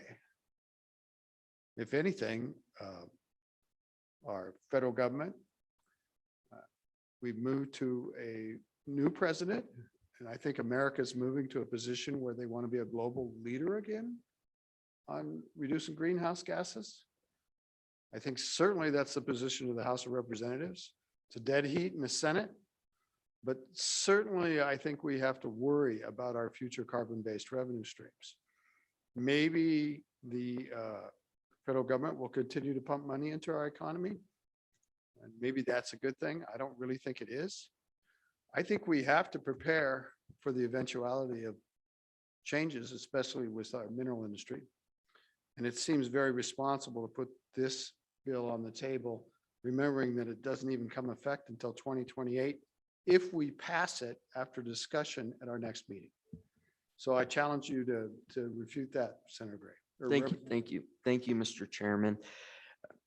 Appreciate the promotion too. And I think a couple things on that. One, I think the general fund and state and local governments, I think they're going to be okay for, I'd say 20 years plus. It's really the schools issue starting in 2027 that 2026, once the federal funny money clears, where there is an issue there. And it's unfortunate because of the federal funny money that we weren't able to have a discussion in the last session. And I'm not sure with the maintenance of effort, how we come out on that, if we will, until 2025, 2026. But on sales tax, I mean, we tried it on the digital streaming. I mean, I was against that, but there was a provision in there to distribute some of it to schools, and that went away in committee. And I fought that amendment very hard because while I oppose these tax increases, I do think that getting the distributions right is correct. And this is all going to the general fund and state and locals, which I think will be okay for 15 years plus. It really is a schools issue, and it just appears there's no interest right now in this legislature to divert, to think of anything other than property tax in terms of diversions to school foundation. Obviously, you pair that with reductions. So I don't think that really addresses what you're talking about. But I think starting in 2026, it really is a schools discussion. So thank you. Representative Sweeney. Thank you, Mr. Chairman. Well, that discussion brings up an interesting concept. So in the bill drafts, can we put in there to divert to schools? Well, there might be an easier way to do that than do it by changing the distribution formula, but Mr. Co-Chairman. Mr. Chairman, yeah, and I think that's a simple thing. I think the department talked about that today, and Representative Gray, I agree. I think you could just simply make it, once these are distributed to the general fund, they're immediately transferred to the school foundation program from these services in 28. That's an easy deal. But yeah, I hear you. I mean, this is really, I see this as kind of this whole discussion like we had on internet sales tax. It's just this kind of economy's changing and want to remain primarily sales tax way to do this. We don't, I don't think anybody's into any property tax increases or any of that. I'm certainly not. And so anyway, that's just a way to kind of, as economies change, to keep this thing kind of modern like other states have done. So. Okay, so shall we pursue the vote on whether to have the bill draft or not? I think we've all had our piece. So yeah, it would be to draft 3 different bills for consideration at our next meeting. So, and they're personal services, amusements, and legal as 3 different bills with a sunset in 2028. I think at that time we could add the language about if you want to take up going to the schools or going to the space program or whatever you want, you could take it up as amendments to those bills. That'd be appropriate. So with that, I'd call for the question on this 3-bill package. All those in favor, would you raise your hand so that we don't even have to do that? I've got 5 on this side. Do I got anybody online? This is a pretty easy deal with the left and the right here. So I've got 3 on the screen and I got 5 in the bullpen. So that's 8, and I think that carries. So we will have a motion on that. Is there anything else? Is there? Pardon? Oh, yes, you can. Let's get it on screen. All those opposed, please raise your hand. The mighty 5. Thank you very much. Good job. Good job of advocating as well. Apologize for not calling for the nays. All right. Is there anything about the taxes on the digital services, or do you want to go down? Did you have any more proposals for later dates, Mr. Chairman, Co-Chairman? Mr. Chairman, I think just to kind of give us really the other parts I wrote to this, we're really thinking then in another, in 2030, this engineering management services, again, looking like what our sister state, South Dakota, does, and then in 2030, and then in 2032, those business services. And, I think it gives future legislators in kind of a look at kind of this thing, how it's going to look going down instead of having to get into some kind of, but anyway, that's the idea, to bring all these into this modern kind of broadening of this thing. Okay, You know, why- the why don't you agri- produce your package for So the resident? 2030, the proposal, Mr. Chairman, be 2030 sunset on engineering management services, 2032 on business services. Just working off your handout that was given to you, and I've emailed the committee some more details on those NAICS codes, but you know, on the ag service, I have no interest in, you know, broadening this to veterinary services or you know, ag services or funerals or, you know, I think I said medical, those kind of things. But I think, and I don't know where it's at, if it's in ag, but these things like lawn services and those kind of things, you know, I think they're in agriculture, actually, Just by the NAICS, yeah. just by the NAICS codes. But I don't know where that's at, so I'm gonna stay away from that. But just those two, Mr. Chairman. Okay. Is there a second? Got a second by Sweeney. Discussion? So we've Mr. got the Chair. engineering and design at 2030, and the other one is the business services in 2032. Anybody online want to weigh in? Mr. Chairman. Is Representative Henderson, go ahead. Thank you, Mr. Chairman. I think we're going to have a lot to chew on with the three previous drafts. So I'm going to be a no on this one. Okay. Thank you. You got it. Anybody else? Call for the question. Let's raise our hand again. All those in favor of having these bills drafted for the next meeting, please raise your hand. Still got the solid. Looking up, we lost one, so we're at 7. I'll be number 8, so I don't think so. I was counting Papist and Baldwin as ayes. Is that correct? I counted Henderson as a no. Okay, so I have, with these 5, those 2, plus myself, that's 8 ayes. How many noes do I have? I got 5, I got 6. So that motion is carried. Anything else, Mr. Co-Chairman? No, I mean, there's so much of this to clean up, more than what we got time probably to keep Okay. working on, but that'll give us enough for the next meeting to chew on. How about the issue of taxes on digital streaming services and sort of the, what did they call, what did you have a name for when you buy the Microsoft Office package, it's in the cloud now, not on a disk. What'd you call that?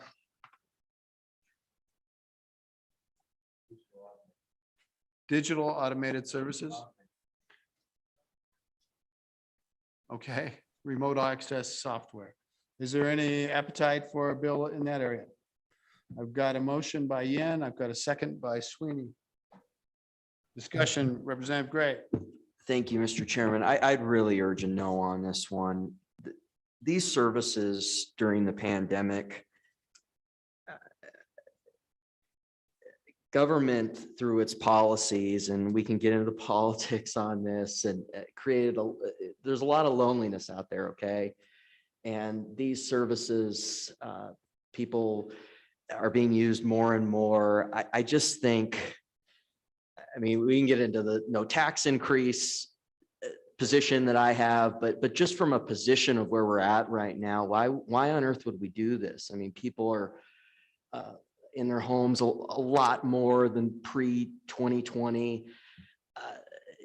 You got federal funding money just floating everywhere. The general fund is more than balanced.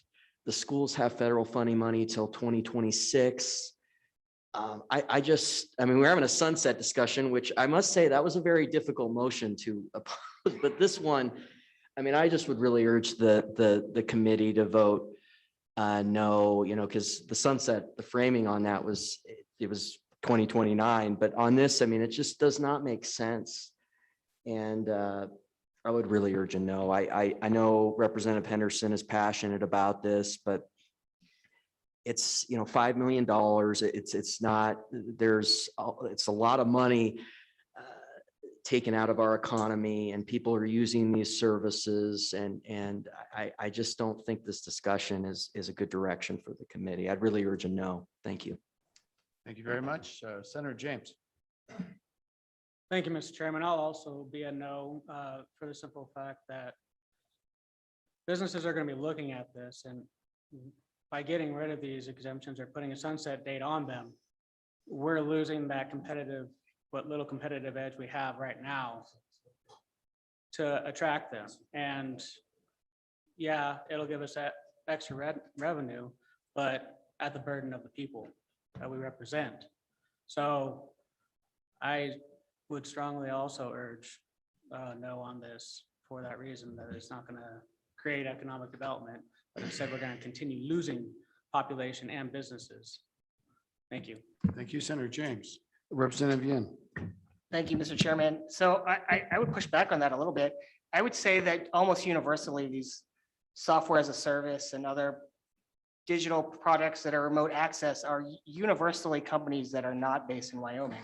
And if anything, for example, companies like QuickBooks and doing your tax returns competes with local small businesses, and if anything, hurts local small businesses. So I think this is a good way to also ensure that those services, as we export these dollars outside of Wyoming, still have some economic return to Wyoming, as well as, help provide a little bit of a benefit to our local business services, especially since we're going to have a bill draft of business services, that they can still compete locally against huge national conglomerates through their products as a service. Thank you, Mr. Chairman.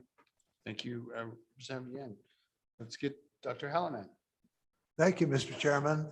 Well, I supported this bill the last time it was presented during the last session.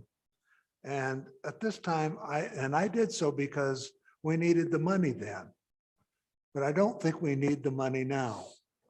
So therefore, I'm against this, unfortunately, at this time. Thank you, Mr. Chairman. Thank you, Doctor. All right, Mr. Chairman. we've got somebody online.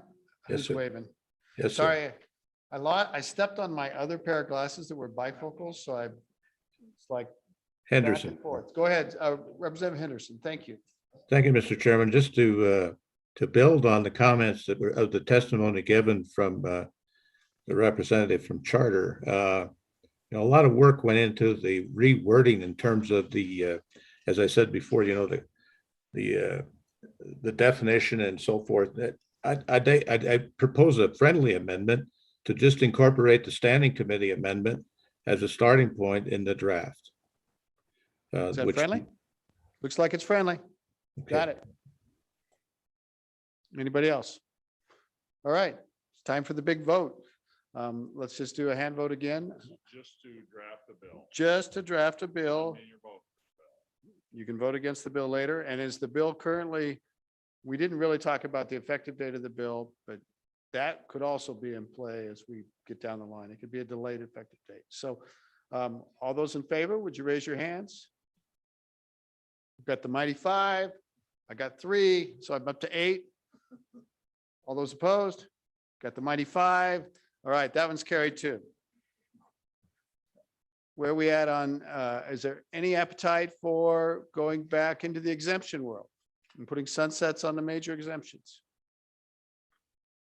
We did the services separately, so who's got that one? Senator James. So I'd like to bring back, thank you, Go Mr. ahead. Chairman. So I'd like to bring back my bill draft idea of making the exemptions for private sector equal with public sector, but not getting rid of the exemptions, but instead allowing private sector to utilize them, the same as public. Okay. Got a second on that? Got a second by Jennings. Discussion. Go ahead, Representative Yen.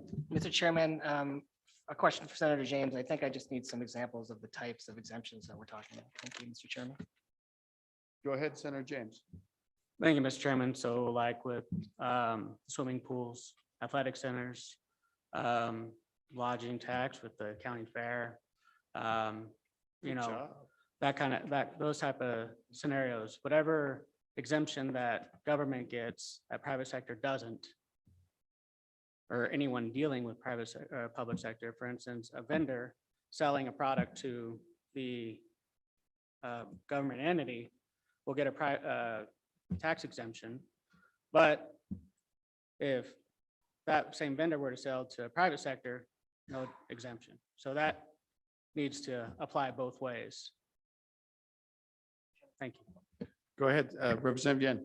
Mr. Chairman, thank you. So if we have the lodging tax exemption that we have for the county fairs and we applied it to all private sector entities, would that just get rid of the lodging tax? Thank you, Mr. Chairman. Senator James? I certainly hope so, Mr. Chairman. So Thank you. did you literally mean it that way, or do you mean other campground type? areas? Whatever, it has to be equal. So whether that applies to all lodging services, which the wording was kind of led that way, or if it was just the campgrounds, if that's what it intended, then it would just be the campgrounds. So I just want it equal on both sides, but I don't want to get rid of the exemptions. So just by way of explaining, I'm in the lodging business and I'm interpreting this to mean just the campgrounds, to be campground kind of thing. So Then, Mr. Chairman, it would just be the it'll get campgrounds. cleared up later, but I'm not declaring a conflict at this time. I'm just telling you. Okay, Senator James. Then, Mr. Chairman, it would just be the campgrounds if that's all it is. Okay. So All right. Anybody else? Anybody on screen? All those in favor of having this, oh, I'm sorry. Senator Representative Roscoe. Thank you, Mr. Chairman. Just always been told that, public utilities, if you were to tax public rec centers or public services, you're taxing the people twice. They paid to build the thing and now they're paying to use the thing. I just thought that was a point that I should bring up. Thank you. Senator James. Mr. Chairman, I agree wholeheartedly. That's why I want to keep the exemptions, not get rid of them. So that way there is no tax on the people. Thank you. Okay. Anybody else? Anybody on screen? Come to a vote. All those in favor of Senator James's motion, please raise your hand. 6, 7. Got 7. All those opposed? 1, 2, 3, 4, 5, 6, 7. It fails on a typo. Good shot, though. Good try. All right. Representative Yen. Thank you, Mr. Chairman. I'll make one more motion. I'd like to move for a bill draft to strike the exemption on one-way pagers. Well, that's earth shattering. Great. That's a good one. Okay. Discussion. Is there a second? Got a second from Schuler. Discussion. Any discussion? All those in favor, raise your hand.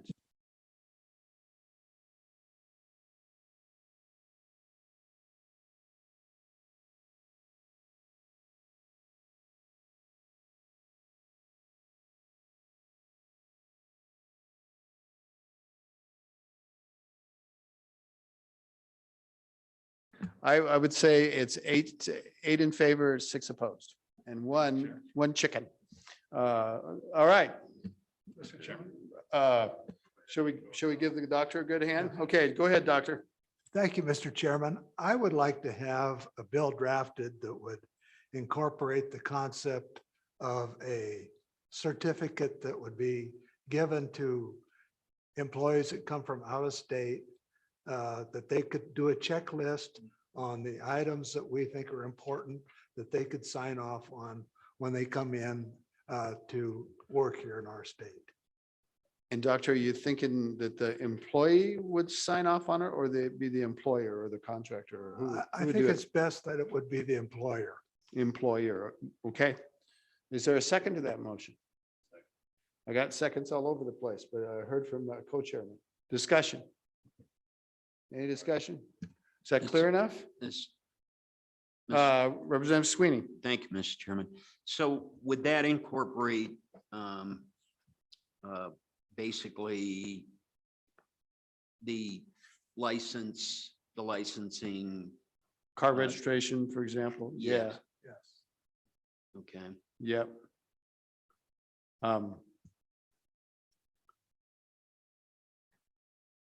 I mean, I'm trying to think what else it would incorporate, but it could incorporate more. I'm not clear on what it would, but if, for example, well, I'm not sure what else it would include besides how to be a good neighbor. We could give them that, or I'm just not exactly completely sure. I know it was my idea, but it's like to have a certification program for companies to take advantage of these tax exemptions. So you'd have to understand that under the data tax exemption, you've got to increase employment under the, and these kind of things, but it probably needs work. We could get started with something. Doctor. Thank you, Mr. Chairman. I have an interesting concept we could adopt. I don't know if it's legal, but we could inquire that we could put on that list that they would have to contemplate paying income tax also on the income that they make. We don't have to have that for our local people, but I don't think it would be a bad idea to charge income tax to these people who come from out of state. They're taking advantage of our services and they're not paying towards our state's operation. Thank you, Mr. Chairman. Okay, just any follow-up on that? Who's got Senator? Okay, we'll do Sweeney and then we'll do James. So I don't know if that'd be fair and equitable, but I'm certainly intrigued by the prospect, but I think that would be better served with a discussion on gross receipts tax. Okay, Senator James. Thank you, Mr. Chairman. I'm just curious if we thought of the impact that this would have on the private sector to be able to find the lowest bid to be able to complete their project in the most cost-efficient manner. And so if we limit it where we implement this fee or tax or whatever financial burden on people that are coming over here to ensure that our companies are able to complete their infrastructure the best way possible, then I think that'll definitely have a negative impact on us. So I would highly recommend that we not go with this, as I don't see anything good about it. Thank you. Do you mean the income tax proposal or the certification proposal as whole? Yes. Both? Yes. Okay, thank you. Would it be possible in this certification process that we would add that a company would try to fill the slots with Wyoming workers first, that they would at least have to commit to try to do the job with Wyoming workers? Senator James. Thank you, Mr. Chairman. I believe we're starting to overreach into territory that the government should not be dictating how a business runs, a private sector business runs. Now, if we're doing that for public sector, fine. But if this is, since this is going to be private sector, I don't think that we should be dictating how they do it.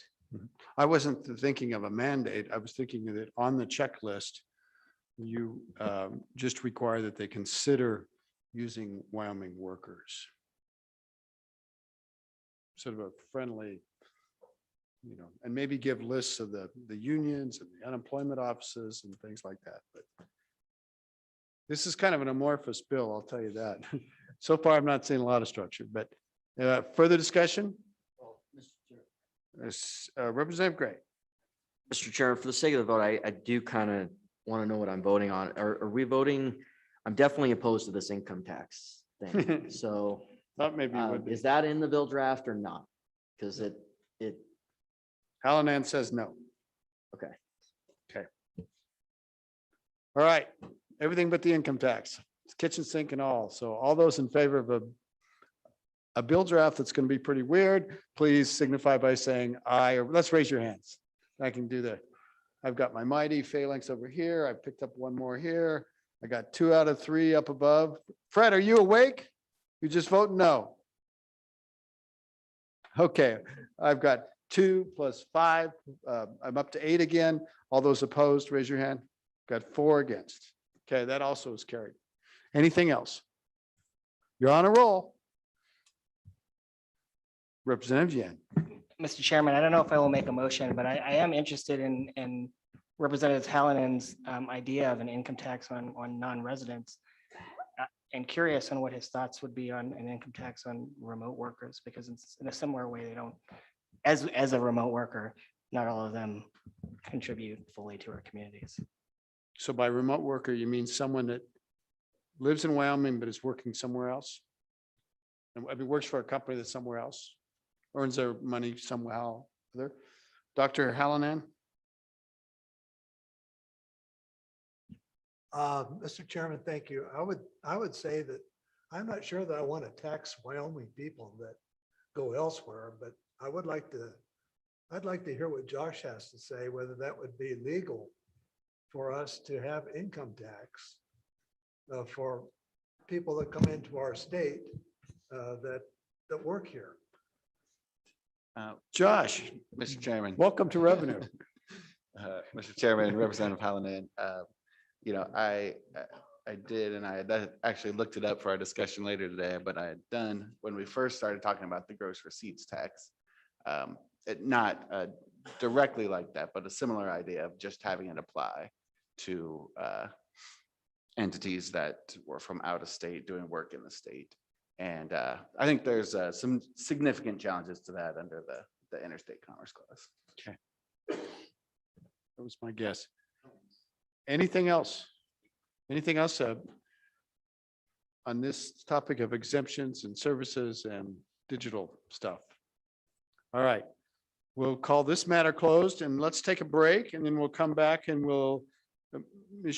Shipman is ready to do industrial revenue bonds. Is that going to be where we're going to go next? All right. Donna, it's going to be we'll take about 10 minutes, okay?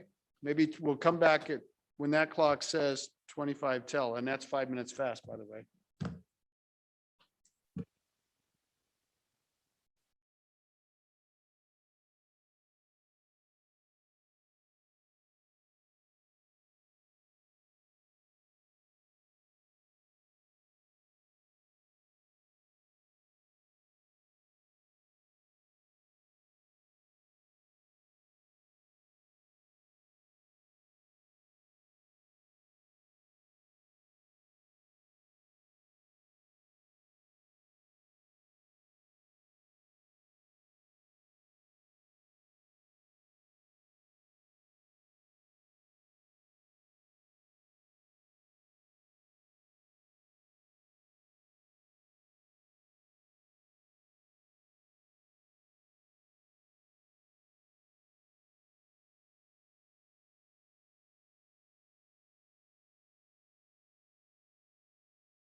Where's Representative Overmuller? I saw him before. He's still here, right?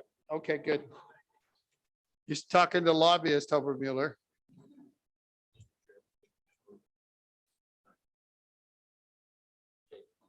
Yeah, that's a good idea.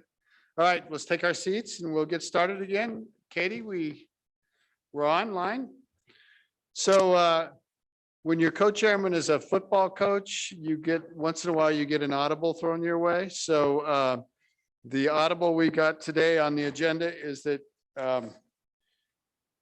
well, first off, Natrona County is going to have football practice tonight, okay? And this man's going to lead it, so he's not here. And he asked if we would consider hearing the industrial revenue bonds presentation from Donna Shipton from the LSO first thing in the morning. So I think that works for her and works for staff. I hope that works for the committee.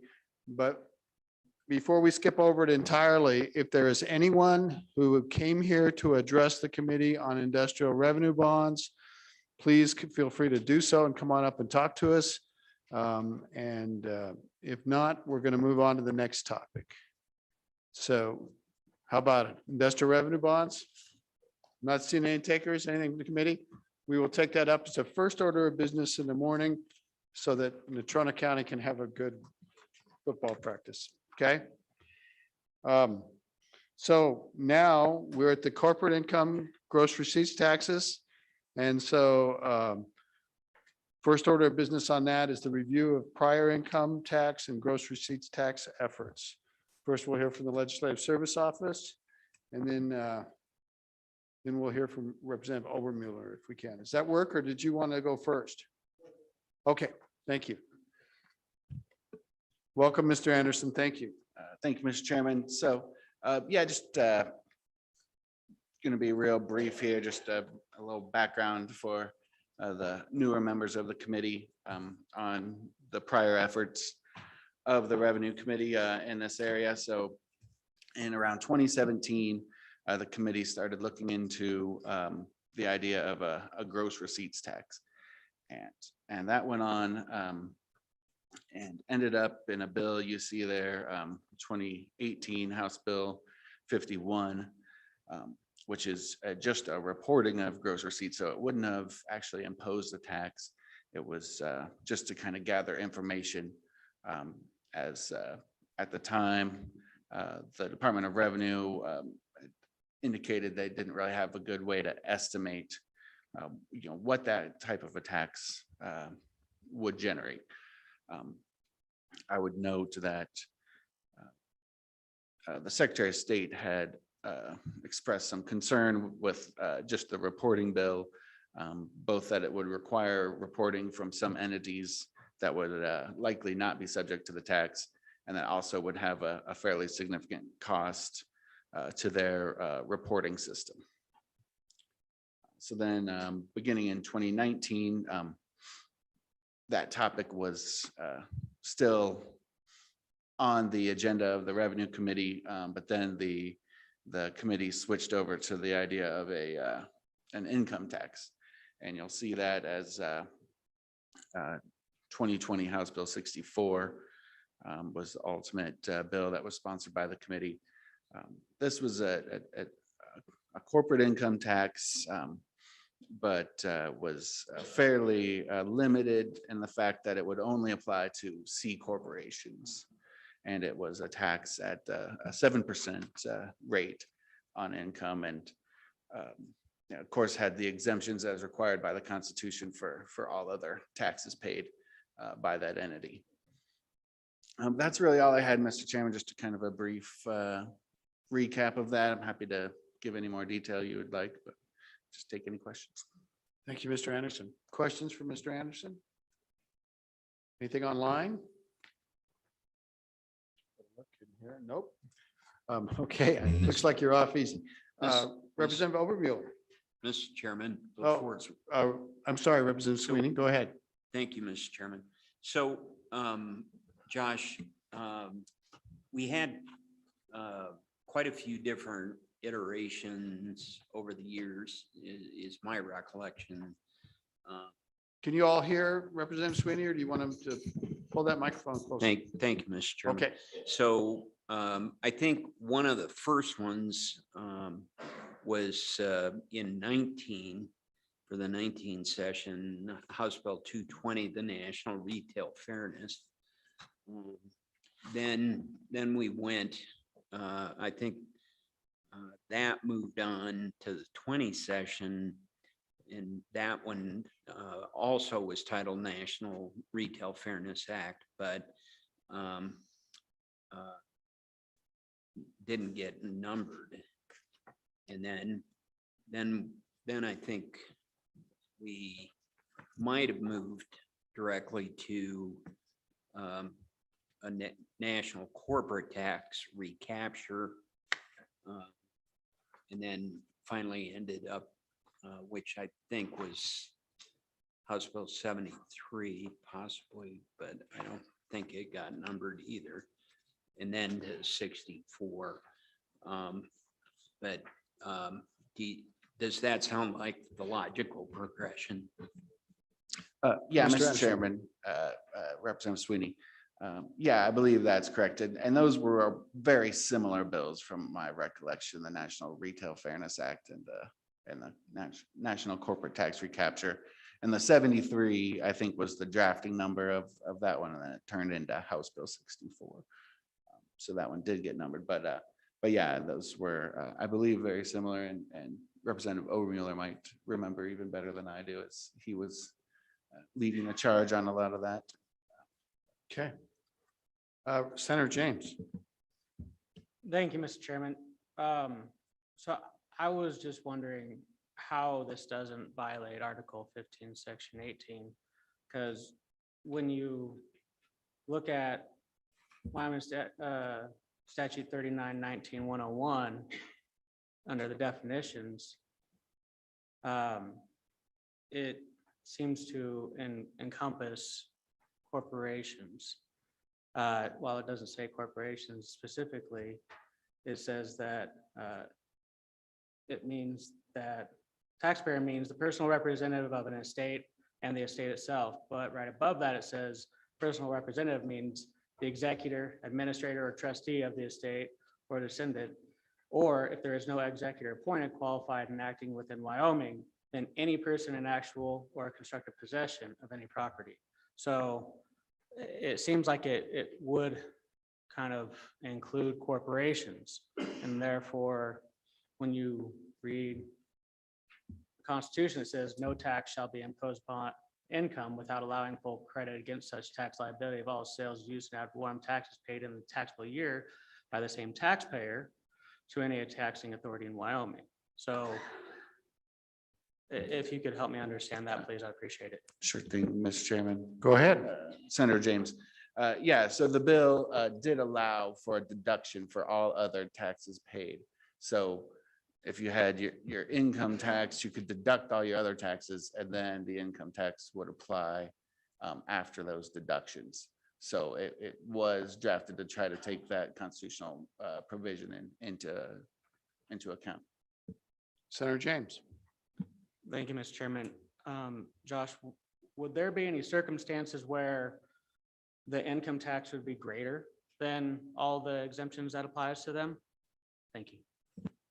Mr. Anderson. Mr. Chairman, and I might defer to the Department of Revenue, but they did, take those exemptions into account when they did the fiscal note for the bill or the fiscal forecast for the bill, and they did indicate that at least some people would end up still paying an income tax after accounting for all those other deductions. Senator James. Thank you, Mr. Chairman. We also looked at the economic impact that would be on Wyoming by implementing this. Yes, we may be lower than some, but the fact is that a lot of businesses come here because we don't have one.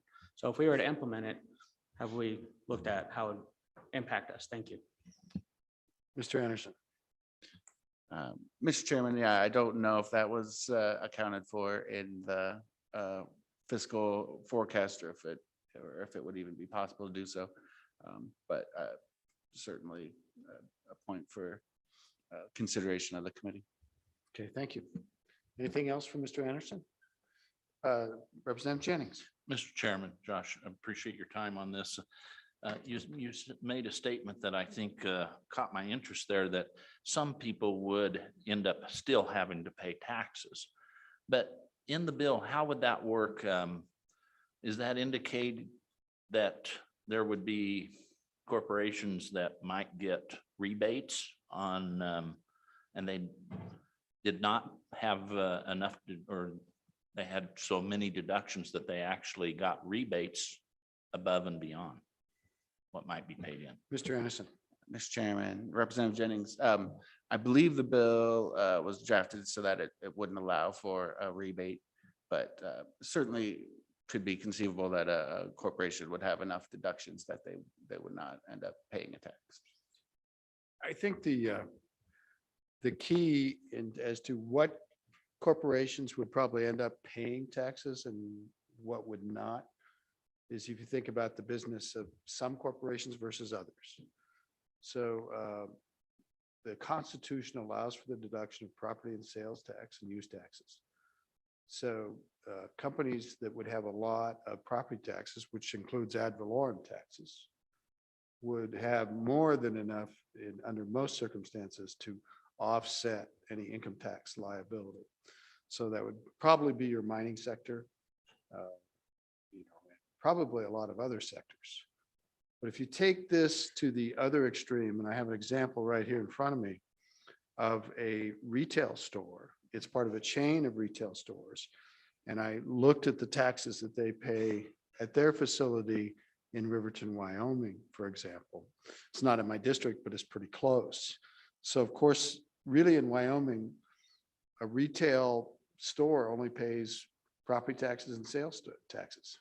That's the only game in town. Of course, our mineral industry pays severance and ad valorem on top of that. But so if you look at the retail store, here's their property.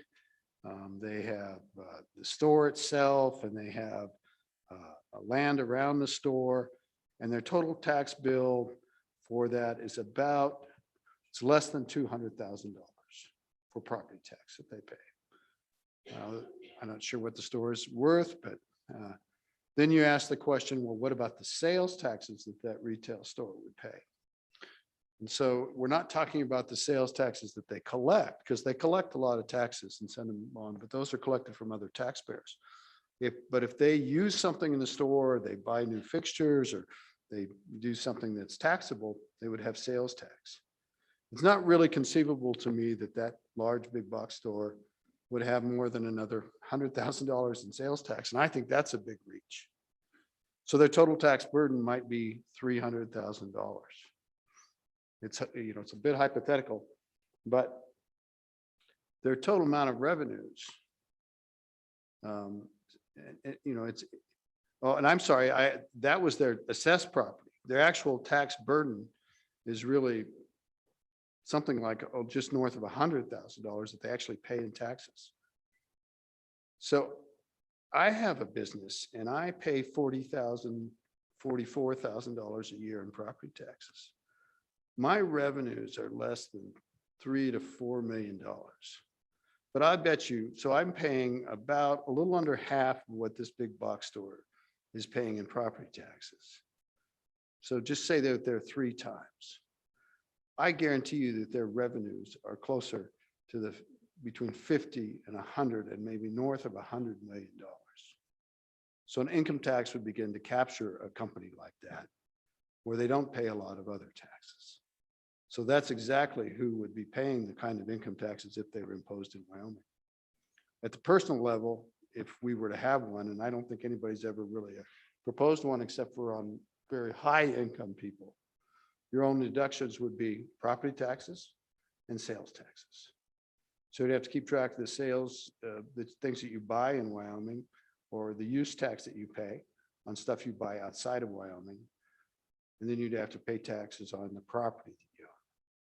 Once again, I suspect that those are pretty low in Wyoming compared to other states, and that there would be a tax burden, and that's who you get. Any other companies that had higher sales, use, and property tax burden than their income tax, they'd have a zero income tax bill. That's the way these have all been set to work. That's what our Constitution provides for. And I submit to you that it's a brilliant piece of our Constitution. And it's a great equalizer, because it really what it does is it says that people and corporations that are paying their way in Wyoming don't get additional taxes through the income tax. But if you're only skimming from Wyoming, not paying a lot of taxes, it might be part of your tax burden. So that's why I think that constitutional piece is brilliant. And we indeed would capture some companies, but we would capture companies that aren't paying many taxes now. And that's the brilliance of that. So I think we got to be clear on that. When you actually look at these tax bills, it is of consequence and it's significant. All right. Anything else, Mr. Obermuller?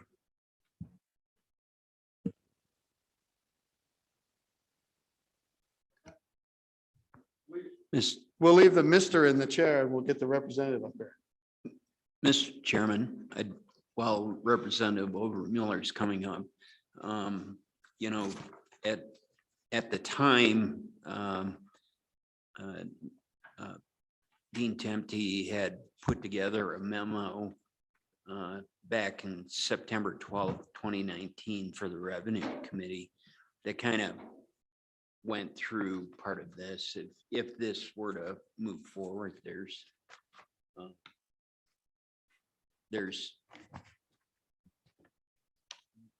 research has been done at that point in time. So thank you. Maybe we can get more referral to that when we get done with Mr. Representative Obermuller. Representative Obermuller. Thank you, Mr. Chairman. Good to see the committee. Thank you for letting me speak today. Just a couple comments about the discussion so far. I know quite a bit about those two corporate bills. If you have any questions about what those actually said, I'll entertain any questions about that. I want to roll the discussion though back to the original meeting when I was brand new in the legislature and we were asked to bring up ideas of how we might move forward with taxation. And so I threw in the idea of the grocery receipts tax into the mix and it was picked as a topic. I went to the meeting in Saratoga to talk about it. There was no bill draft. And so I've learned later with experience that you just don't throw a topic out there like that without a bill draft because you lose the narrative pretty fast. And there was all kinds of ideas about what they would actually entail that floated after that. One of the questions that came up at the time to try to push back against this idea was, well, how much are you going to raise in revenue? And I didn't know the answer to that. So that was the foundation of the bill that Josh talked about, that information bill. Well, let's just find out what we're talking about. The Secretary of State's office, they have a form. Everybody that's registered in the state of Wyoming fills it out. They put their balance sheet information on that form. Why not add a line? What's your gross receipts in the state? And it turned out that it wasn't really about wanting to know that information because that bill didn't pass. They didn't want to know that information. So then it moved on to other iterations, but as I've thought about it over time, I think we need to circle back and look at that original idea because it has a lot of merit. And so I have some prepared remarks. My comments are brief, Mr. Chairman. And I really mean brief because I timed it out. It's about 4 minutes, but I made some prepared remarks because I wanted to make sure that I actually covered the topic in a concise way. So that the classy, articulate gentleman legislator from Star Valley was defending the budget for water development in the state during our last session. During his impassioned remarks, he said, "Without water, it's just sagebrush." You could say that about a lot of things in Wyoming. Why, without the Louisiana Purchase, without the railroad, without the interstate and state highway system, without a robust public education system, without communities, it's just sagebrush. What we have in Wyoming is a very necessary and real partnership between government and private. A partnership, creating the conditions under which individuals can succeed, whether they work in government or the private sector. We truly are in this together. A failure of one leads to the failure of the other. When the partnership succeeds, it's a thing of beauty. Severance taxes have paid for over 1,000 water projects over the last 20 years. $20+ billion later of severance taxes over the last 50 years has built a modern rural state. Another example is the construction industry, represented in every city, town, and county in the state, hidden away on the truck routes, the railroad spurs, and the gravel extensions on the outskirts of town are powerhouse companies that provide great jobs, but also significantly depend on government contracts. When funding to WYDOT fades, the construction industry fades, the employees and their families fade, the communities fade, and so it goes. I know from my career that government is not always the answer, but it certainly is not always the problem. And private solutions are not always the answer either. All 50 states have some form of business taxation. South Dakota is fairly limited, taxing the net income of banks, which that state specializes in, by the way, and a 2% gross receipts tax on contractors. And then there is Wyoming, which has singled out only the energy sector. After exploring various approaches to business taxation, I firmly believe that some form of franchise tax is the natural extension of current tax policy. Other states that don't have an income tax model, but use a franchise tax model for business are Texas, Nevada, and Washington State. We have examples of that model in our own tax structure. Severance taxes, insurance premium tax, and sales and use tax are all measured based on gross receipts. The measurement of franchise tax on business, however, in order to be fairly distributed, must include other factors besides the revenue. There are substantial businesses in Wyoming that do very little business in Wyoming. In fact, when you look at the type of businesses that economic developers are eyeing for recruitment, the vast majority of those business gross receipts is not earned in Wyoming. Therefore, other measures of production, such as labor cost, in the case of data centers, for example, would need to be in the mix, using the higher of sales or labor costs as the basis for the franchise tax. The franchise tax is broader based than sales tax, and therefore a quarter penny franchise tax, for example, would have a greater overall impact than a quarter sales tax increase. It is not my purpose here today to make the full case for this or refute objections, but Mr. Chairman, I am certainly open for questions about it and would be happy to participate in the drafting of a bill along these lines, should the committee choose to pursue this idea. I know from experience that without a bill draft, that there's no way to really focus the discussion. I would say in drafting a bill, a couple of the considerations would obviously be the offset of other franchise taxes currently paid, like severance taxes. And as a nod to small business, the state of Nevada exempts the first $4 million. So there's some ways to work with a bill like this that might work for our state. So with that, Mr. Chairman, I'm open for questions. Thank you, Representative. Questions for Representative Obermuller? Starting with Representative Gray.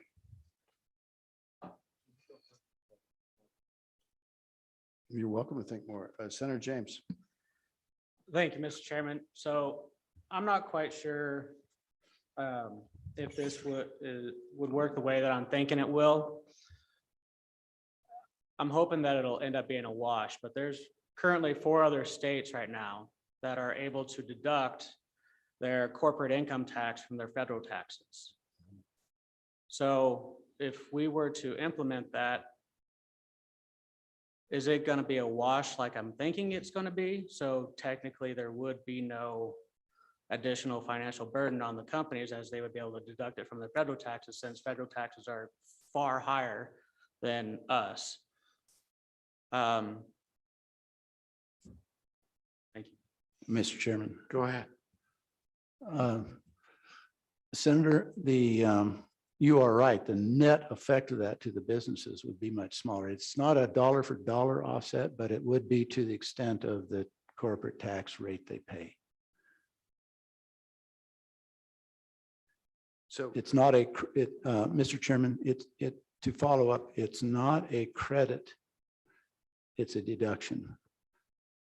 So it's not a 1-for-1 offset. If you pay $1 in Wyoming tax, it doesn't lower your federal tax by $1.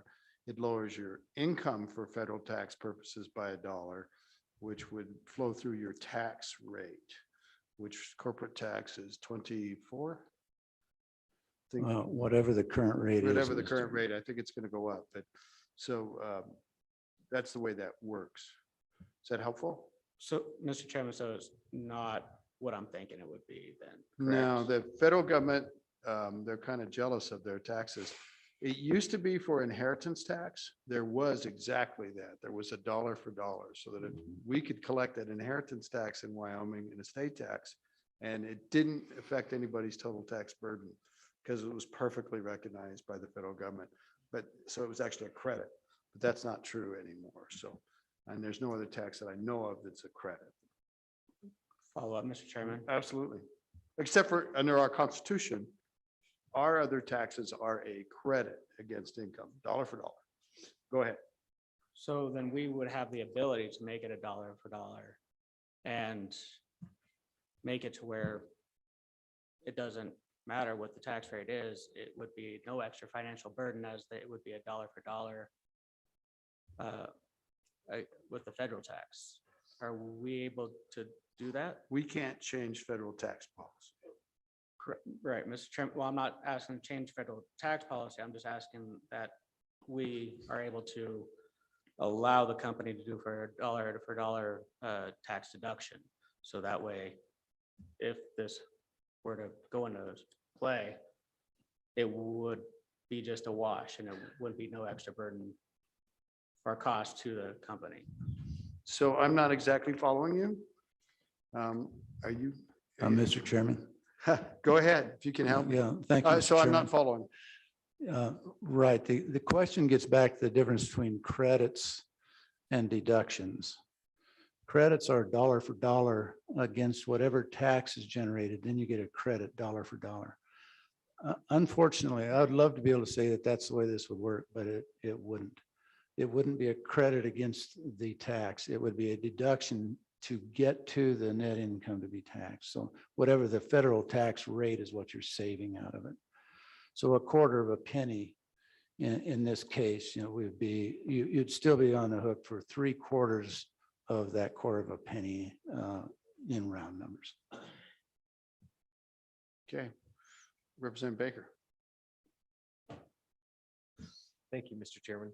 So you had referenced Texas, and just a quick look here. It says that in Texas that the tax is calculated based on the business's margin. Mhm. Is that kind of what you're proposing as well? And could you just walk us through that just briefly? Mr. Go Chairman. ahead. Representative Baker. The Texas model is a hybrid that's different than anyone else is doing it. What they tax is they take the gross revenue and they deduct cost of goods sold, and that's the number that they're using. So it's not on the net income, it's on a number based on direct costs to apply it against the revenue, rather than like in Nevada, it's basically at the gross revenue level. And in the state of Washington, that's a gross level too. So Texas is very unique. Anybody else? Go ahead, Representative Gray. Thank you, Mr. Chairman. Representative Overmeal, you were talking about Wyoming being rural. And one of the things that really frustrates me about the pro-revenue side of our state legislature is you look at our per capita tax revenues, right? And you include the minerals, because I don't think you can exclude the minerals. Wyoming is number one. Or number 50, depending on the way you look at it. It has the highest revenues per capita. And you can say, well, we are rural. So let's compare us to rural peers. South Dakota, I think, is around 15. You look at other rural peers, they're in the teens. You definitely have to consider the fact that we're rural and there isn't scale. I understand that. But the thing ultimately, and I understand your equity argument, but one of the big weaknesses that I see in this argument is the fact that Wyoming is still the highest per capita tax collection in the nation. And I don't see anyone that is able to explain that to me, how apparently we're still having revenue issues other than people saying that we're rural, which you look at our rural peers and they're doing better than us. Now, I guess you could then say, well, they have more scale, but I don't think it matches. And so to that level, I mean, the reality is that state government, Wyoming state government spends a lot of money. And a lot of it is because of the inefficiencies of localities. I know that's going to be a controversial statement, but you dig deeper and a lot of it is because of that. But anyway, do you agree? And I just try and engage with you on this topic. We have we disagree overall, but I do enjoy talking with you conceptually about this. And do you have a response to what's your thoughts on that? Mr. Chairman. Have at it. Sure. So it's an interesting idea that the per capita tax is higher than anyone else. But the reality is that it's all coming out of the energy sector. So I guess my question back to you is, do you see any path forward to rebalancing that tax structure?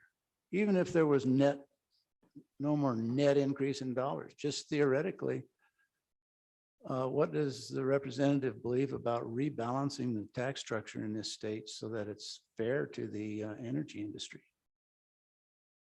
Representative Gray. Thank you, Mr. Chairman. You don't have to. Well, I'm happy to have a Let's do it. colloquy. Yeah, I mean, my feeling, Mr. Chairman, on it is that we should let it play out.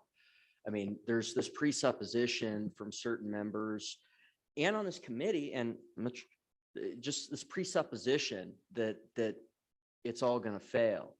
And I think that's damaging. I've seen it from the gubernatorial administration. And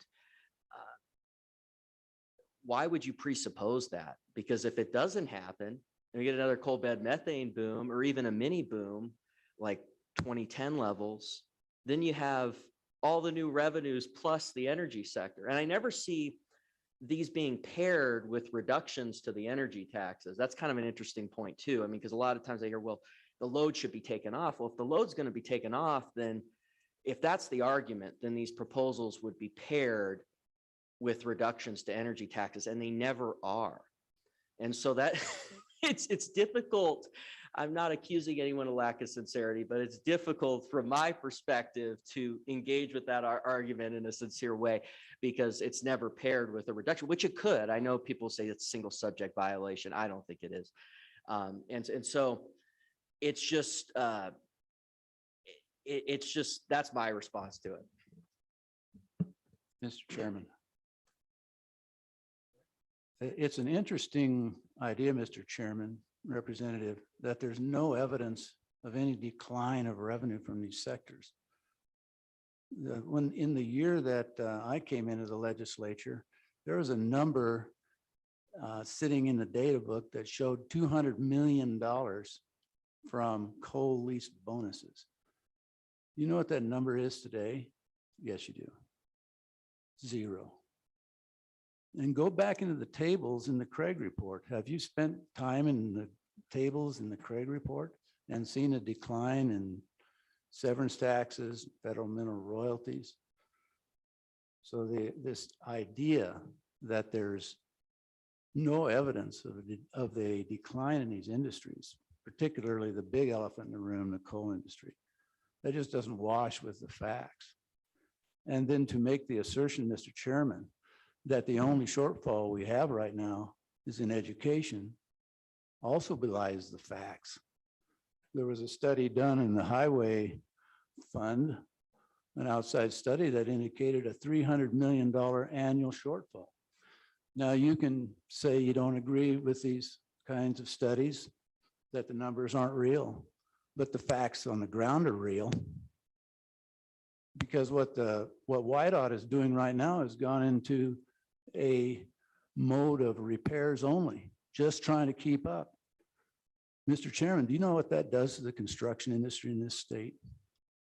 When they are required to own, in order to bid work, they're required to have a fleet of equipment in order to qualify for the work. And then WIDOT doesn't have the money to even fund the projects that they require these contractors to have. And if you've listened to testimony from community colleges, do you understand the depth of the cuts that they have taken? So those I could go on and on actually with examples of the shortfalls we're facing. So you want to talk about flush with money, Mr. Chairman. Is that right? We're flush with money. So we're going to kick the can down the road of our problems because we got all the federal money coming in. Oh, but we have all this money coming in the state of Wyoming, flush with it, right? Do you know that we started out when we left the legislature back in March?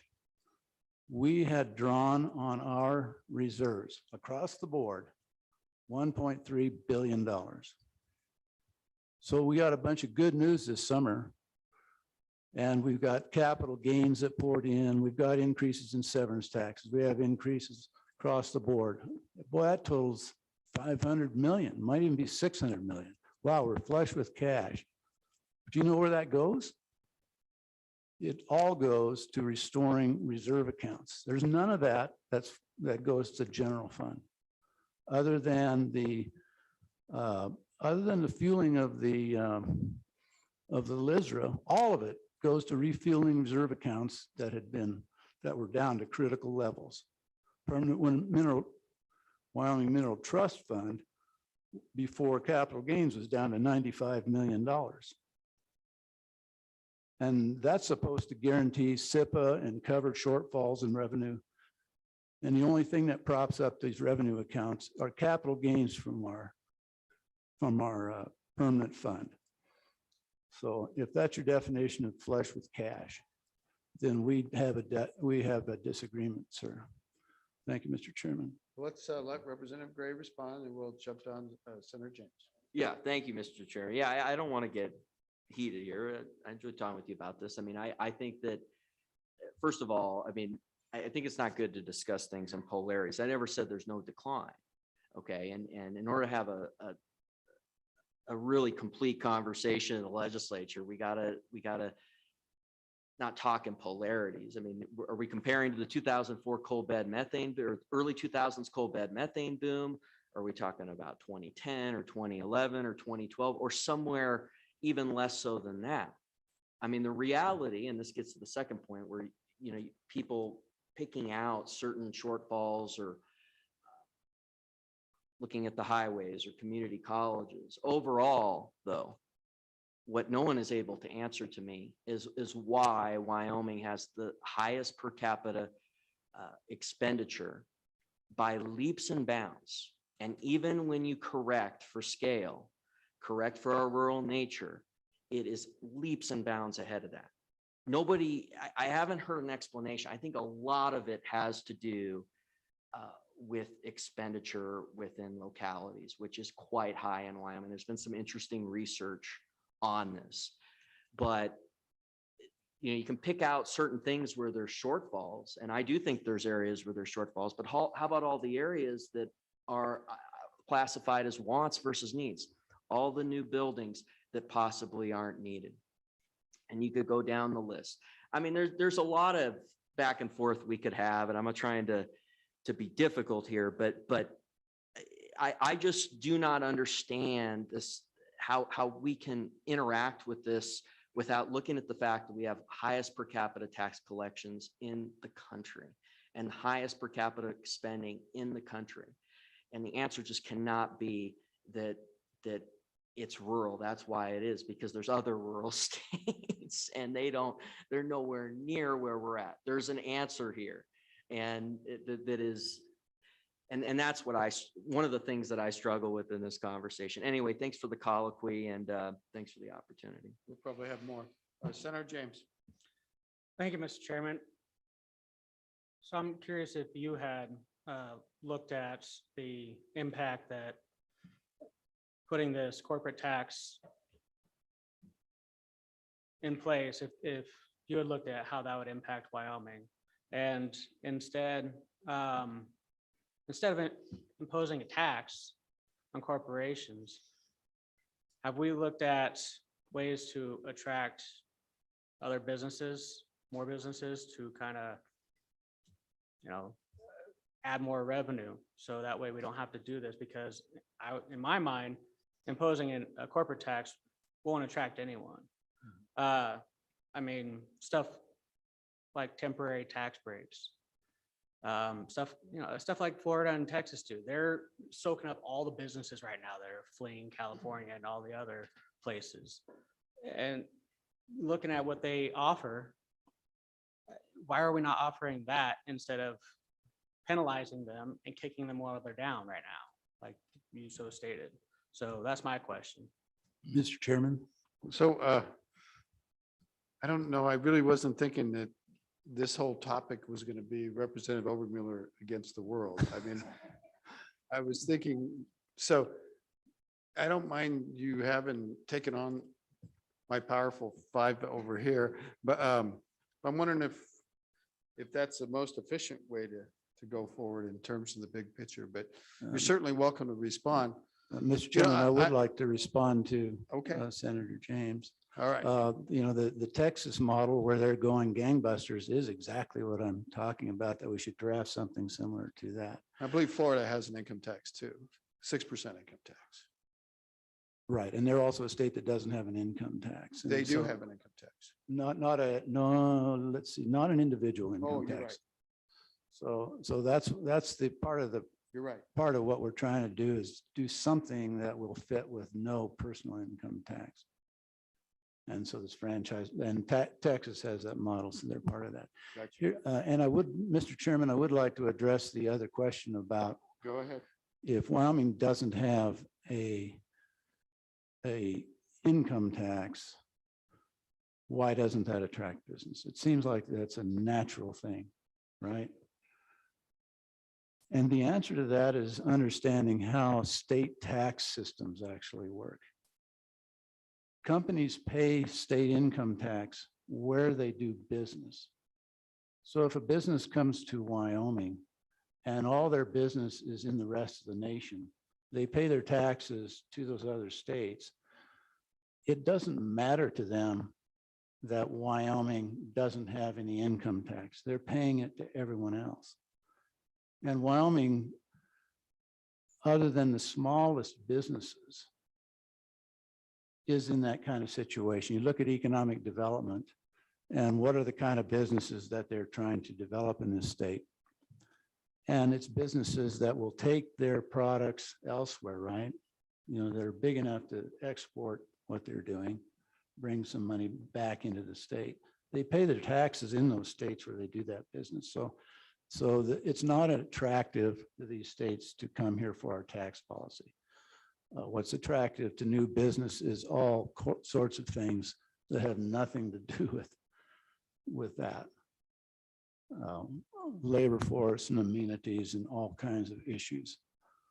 So it's frustrating, but that's the reason why our touting ourselves as a no tax state just doesn't work in recruiting business. Thank you, Mr. Chairman. So I always have to beg the question or ask the question at this point in time is, we probably have the lowest individual tax burden in the country by far. And probably if you're not in the mineral industry, one of the lowest corporate tax burdens in the country. So if that is such a great strategy, why is our population growth for the past 2 decades flat as a pancake? I mean, why is that? And then I'm astounded that we believe that our basic mineral revenues are going to keep up in the future.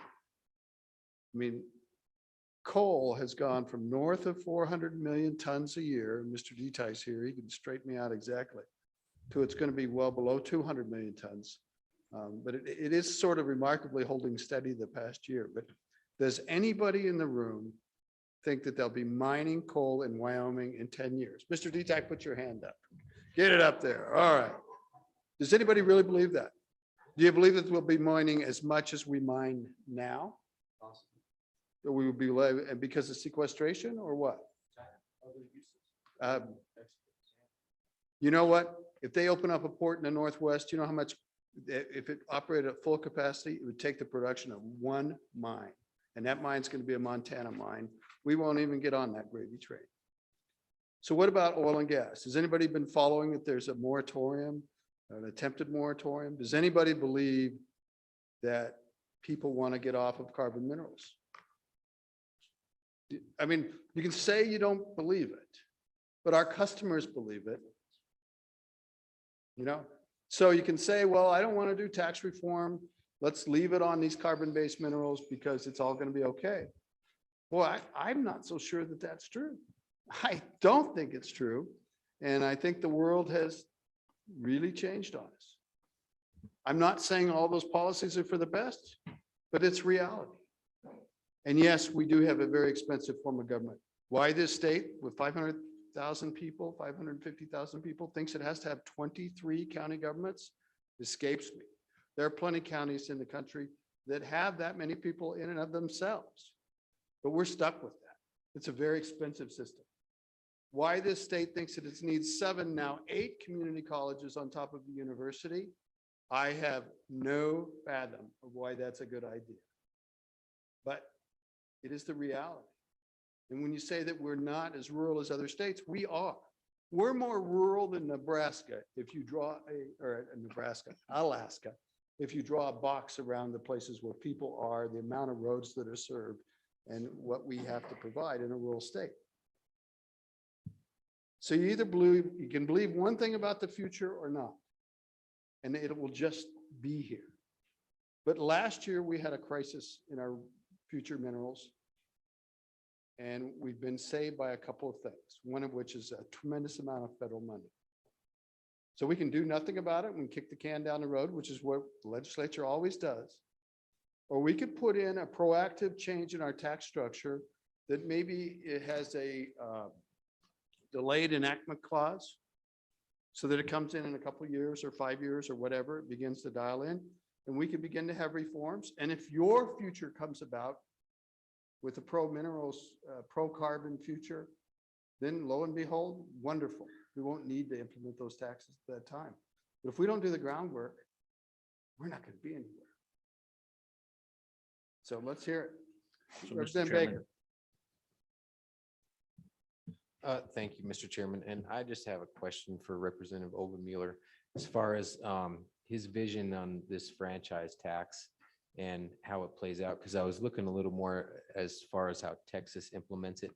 And they require businesses to pay the tax on May 15th, I think it is, once per year. So I was wondering, do you have any knowledge and what would your vision be as far as implementation and payment on that? I know we've kind of done some things for severance to make it so it's quarterly, and second follow-up is that is to that is, are you aware in Texas what sort of default rate of collection are they having on a tax that's paid annually?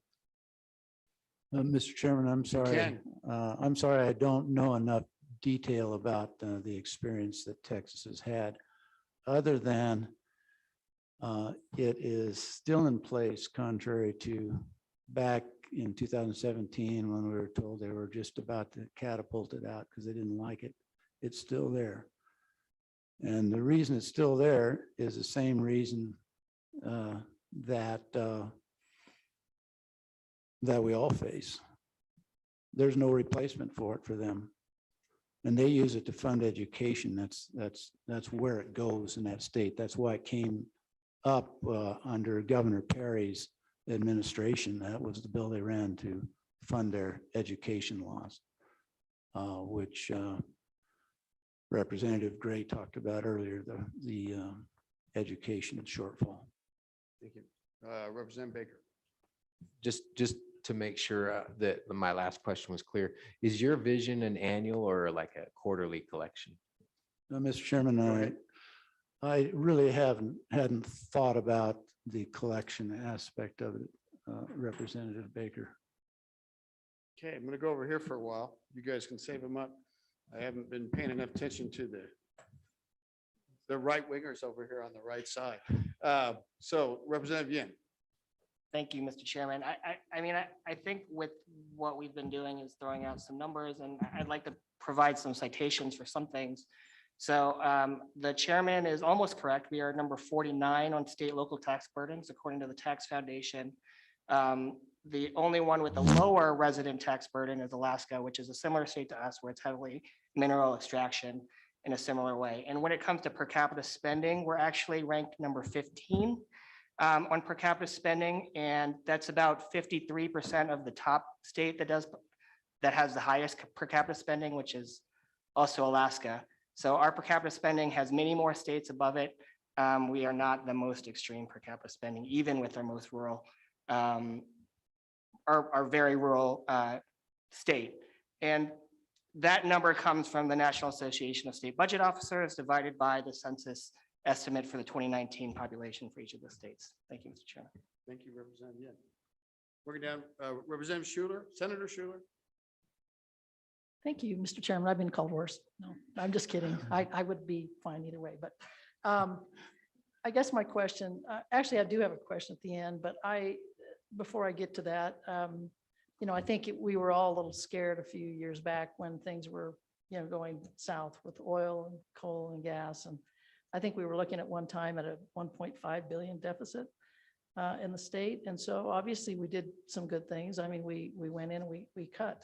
And I think we cut almost $500 million. It was, I think, about 453 million. So when we say we haven't done any cutting, a lot of agencies took big cuts, some bigger than others.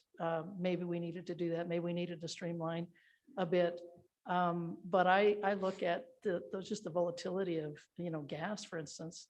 I mean, just doing well right now. But I mean, it went from here to there so quickly. And I worry also about the coal issue. I don't think, I hope we can keep coal going somewhat. I just don't think we're going to be able to keep it going at the rate we are in terms of the amount that we send out.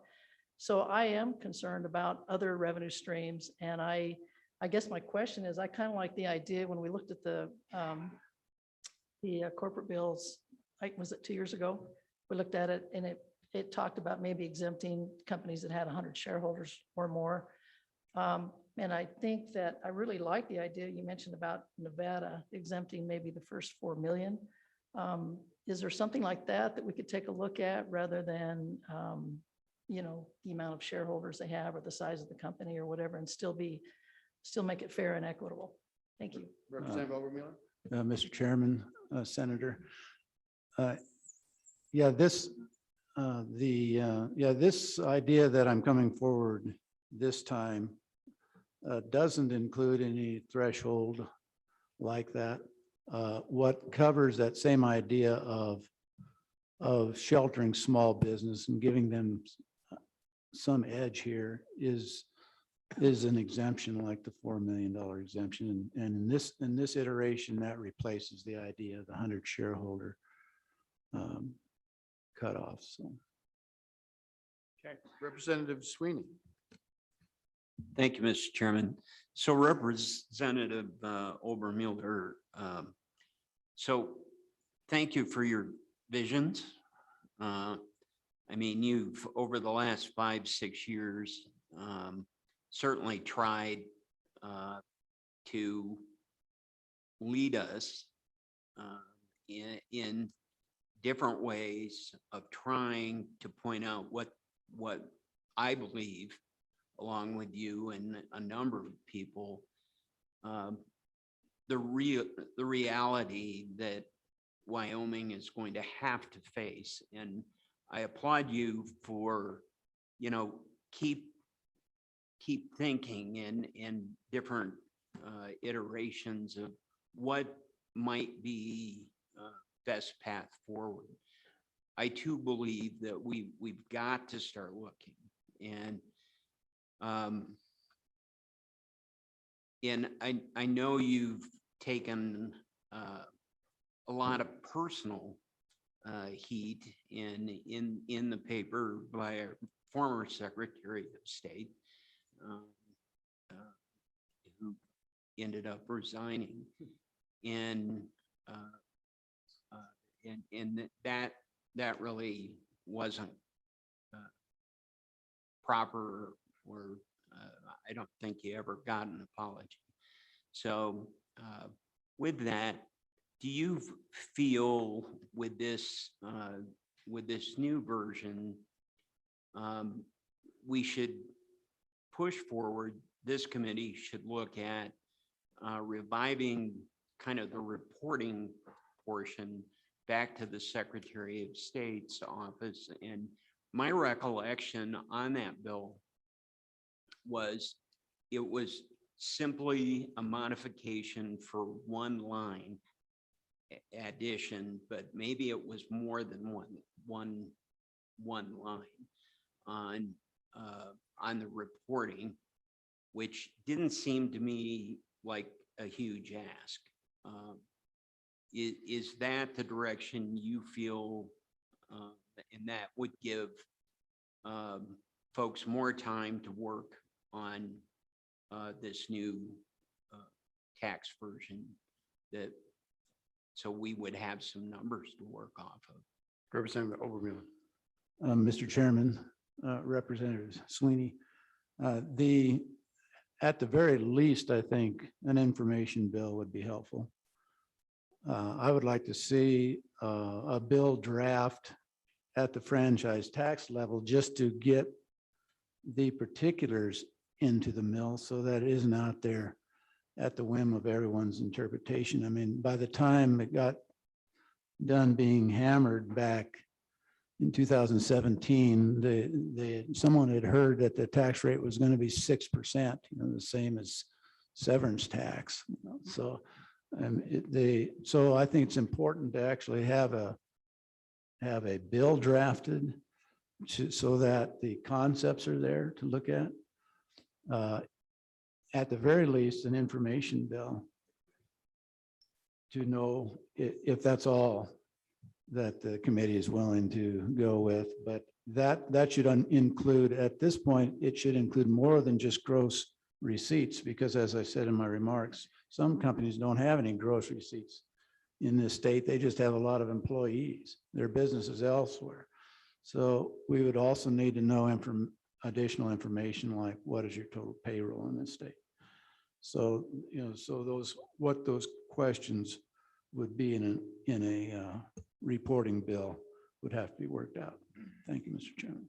Is that why you keep using the term franchise tax? Yes, Mr. Chairman, that's Because it's not exactly gross right, because this is not gross receipts per se. It's a franchise tax based on initially just one concept, is the higher of payroll or income or gross revenue, income. gross income. Yes. Fair enough. So we can argue with Representative Obermuller all night, but we do have public comment. We have to get the Department of Revenue. So I'm just saying that, and I'll stay as long as you want. Just pointing that out. Dr. Hallinan, you haven't spoken on this yet. And then we'll go to Representative Gray. Thank you, Mr. Chairman. I like the idea of putting a 4-year suspension on this bill passing this bill with the 4-year suspension of the institution of the tax that goes with it. Because we don't know what the future holds. And we hear that from people on my side who say, we're going to have plenty of income off of oil and gas and coal. And we don't know whether that's true or not. So if we put this into place and suspend the actual taxation for 4 years, we'll know whether we need this concept or not. So how do you feel about that, Representative? Go ahead. Mr. Chairman, Representative, I do like that idea, and because it gets the idea memorialized in a fashion that can be debated and talked about and developed for when the legislature is ready to move. If we don't do anything now, then we're always starting square one back at some point that's just too elementary. So we need to advance the topic with a bill. I like your idea of maybe putting it out that way. Thank you. Representative Gray. Thank you, Mr. Chairman. I wanted to correct some of the statements that were made across the way in response to what I said. I have to say, it has been a little frustrating in the Wyoming State Legislature, but whenever I make a statement, by the time, I never recognize it by the time it's responded to by the other side in a lot of instances, especially on the tax issue and spending. And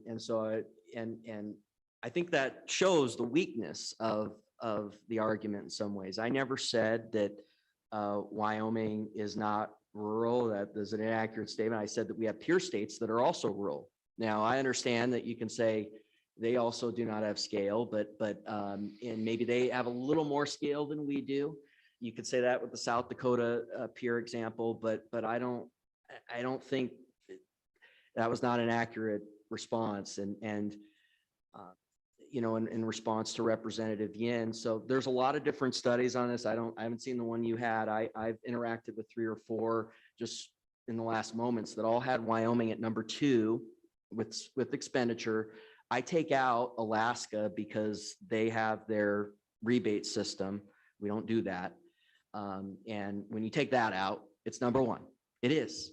And some places take out the localities and deal with the localities differently. And I just think in terms of expenditure, there's no doubt it's the highest. And then, you know, people were talking about tax collections that were number 20. Again, that's taking out the minerals. So yes, personal tax collections are lower, but God has blessed us with the minerals. You can't just not include those tax revenues.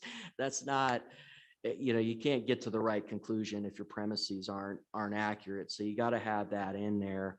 And so it is the highest per capita tax collections and highest per capita expenditure once you take out the rebate checks, which I don't think is a reasonable comparison with Alaska. In terms of the point, you know, getting out of the conclusions, because I wanted to, you know, correct those statements.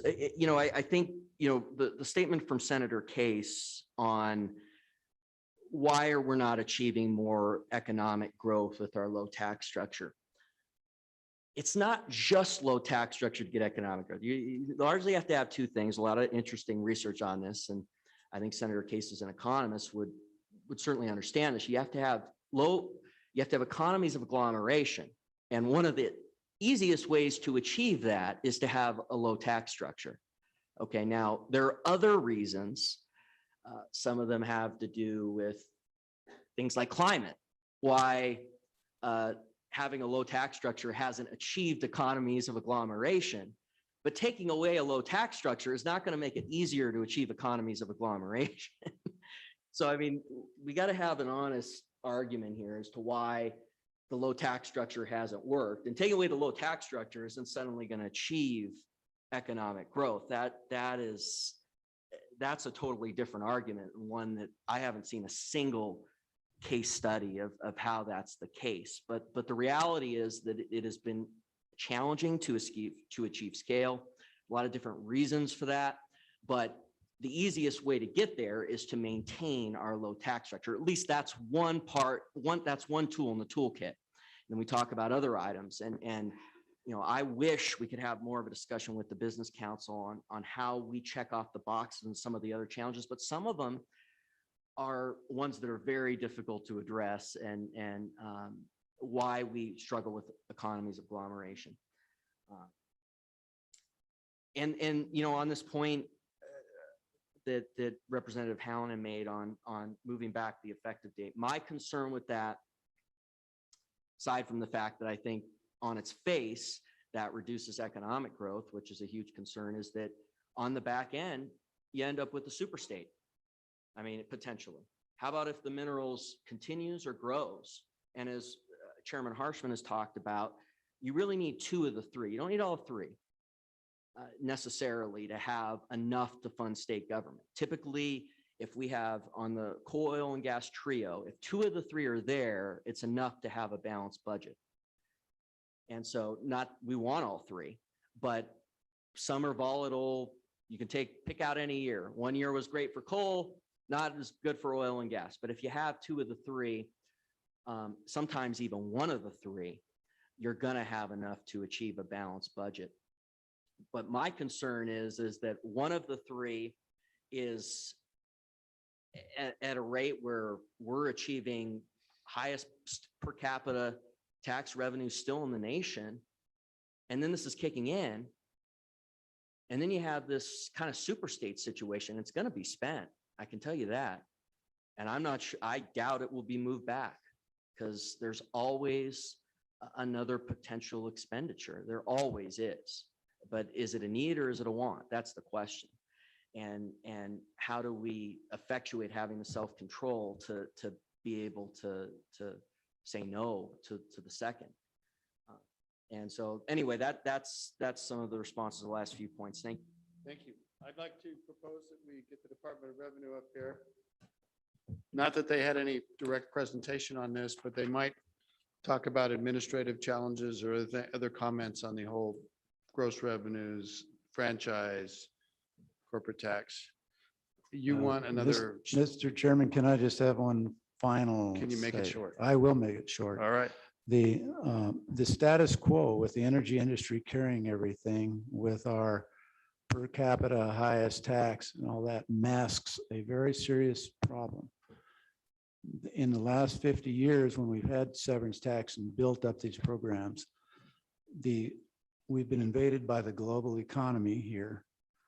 And severance tax was justified on the basis that they were extracting the wealth of the state, right? That was the argument. The global economy is doing that to us now, the wealth of the state by electronic transfer every night. And the state has an interest in capturing some of that money for the benefit of our people. Thank you, Mr. Chairman. That's fair enough.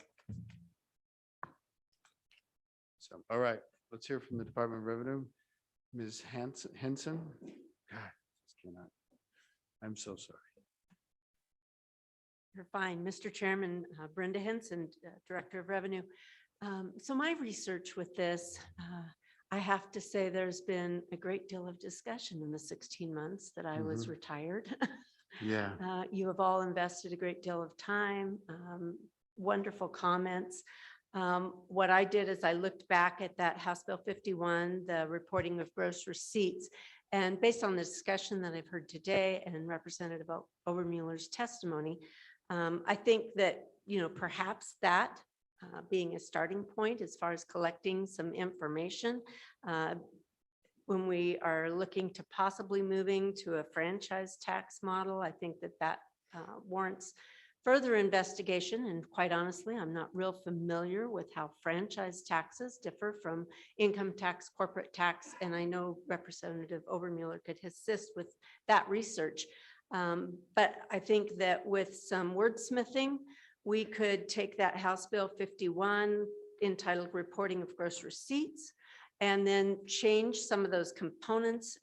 Again, just asking for information that is reported to the Secretary of State's office.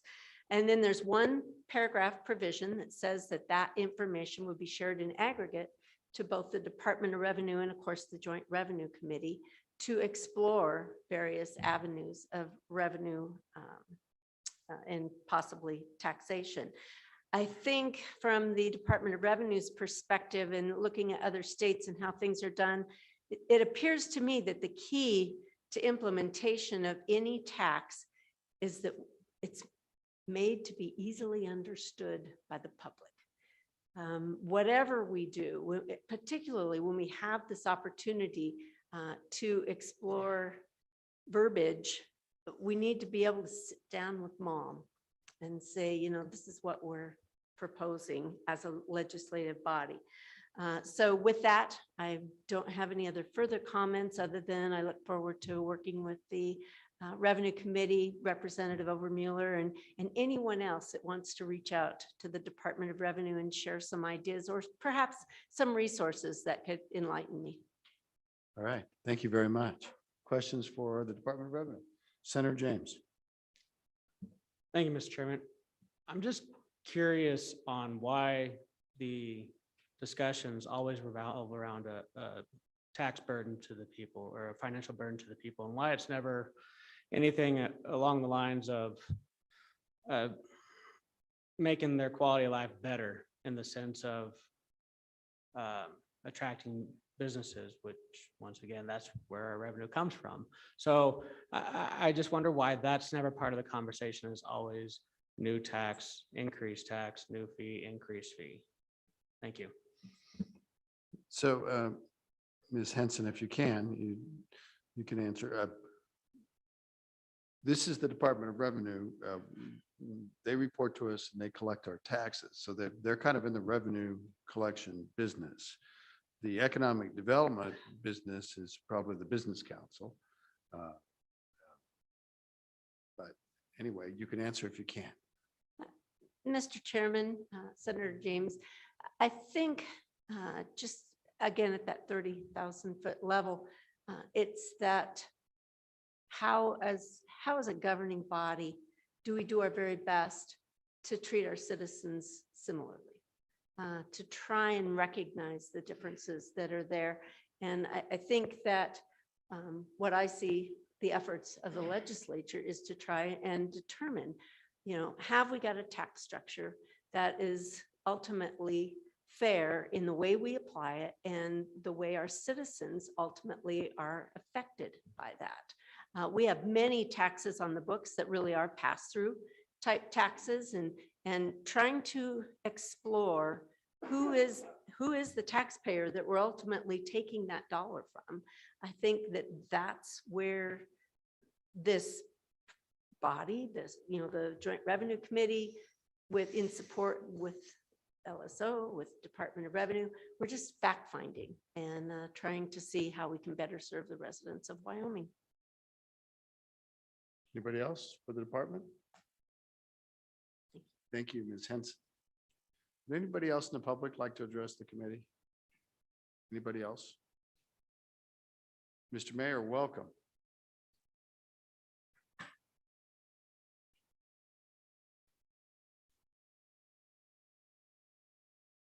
Good to see you. Yep, good afternoon, Chairman and committee members. Yes.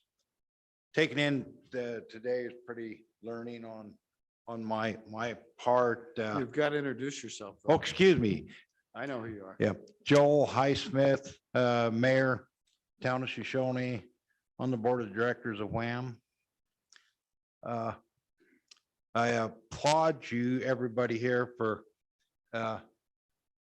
pretty good debate on several ideas on approaching revenue stream that we got coming up. And just a couple things. Most of my career was spent in the oil and gas industry. I started in 1973. Seen booms and busts, but the mineral extraction business has built our state. Price, still watch that. Even at my age, I'm semi-retired, but price of natural gas has been coming up well. It came up a lot. There might even be some work coming up soon, you know. But you know, coal industry, it's really, I think, was been hurt, and 3 years ago at a Wham convention, what really drove it home to me, made me believe it. We had the CEO of Rocky Mountain Energy at our convention. And he basically told us coal was dead. Geez, that's a pretty brave guy coming in Gillette, where it was being held, to come and tell us that. But he explained that, and then we're seeing that a lot of states are passing laws where in the near future, they're restricting already power that's powered by coal-fired generators. And that's just hard to believe, but it is. I would think natural gas could be burns a lot cleaner, and we got lots of natural gas here too. But the movement by, not here in Wyoming, but or surrounding, especially West Coast and stuff like that, are anti any oil, gas, carbon-based minerals. And it's sad to say, but it's going to be an uphill battle for that. So in saying that, I think the state needs to look at other revenue streams. And I just, and then, brought up pretty good questions, what's needs and wants. And that's an important thing, what's needs and wants. And sometimes that's can get confused. Good roads. We have a lot of roads and not a lot of people, per capita expense. We're going to spend that. I don't know. Do we let our roads deteriorate? Our school systems, we spend a lot of money on schools, but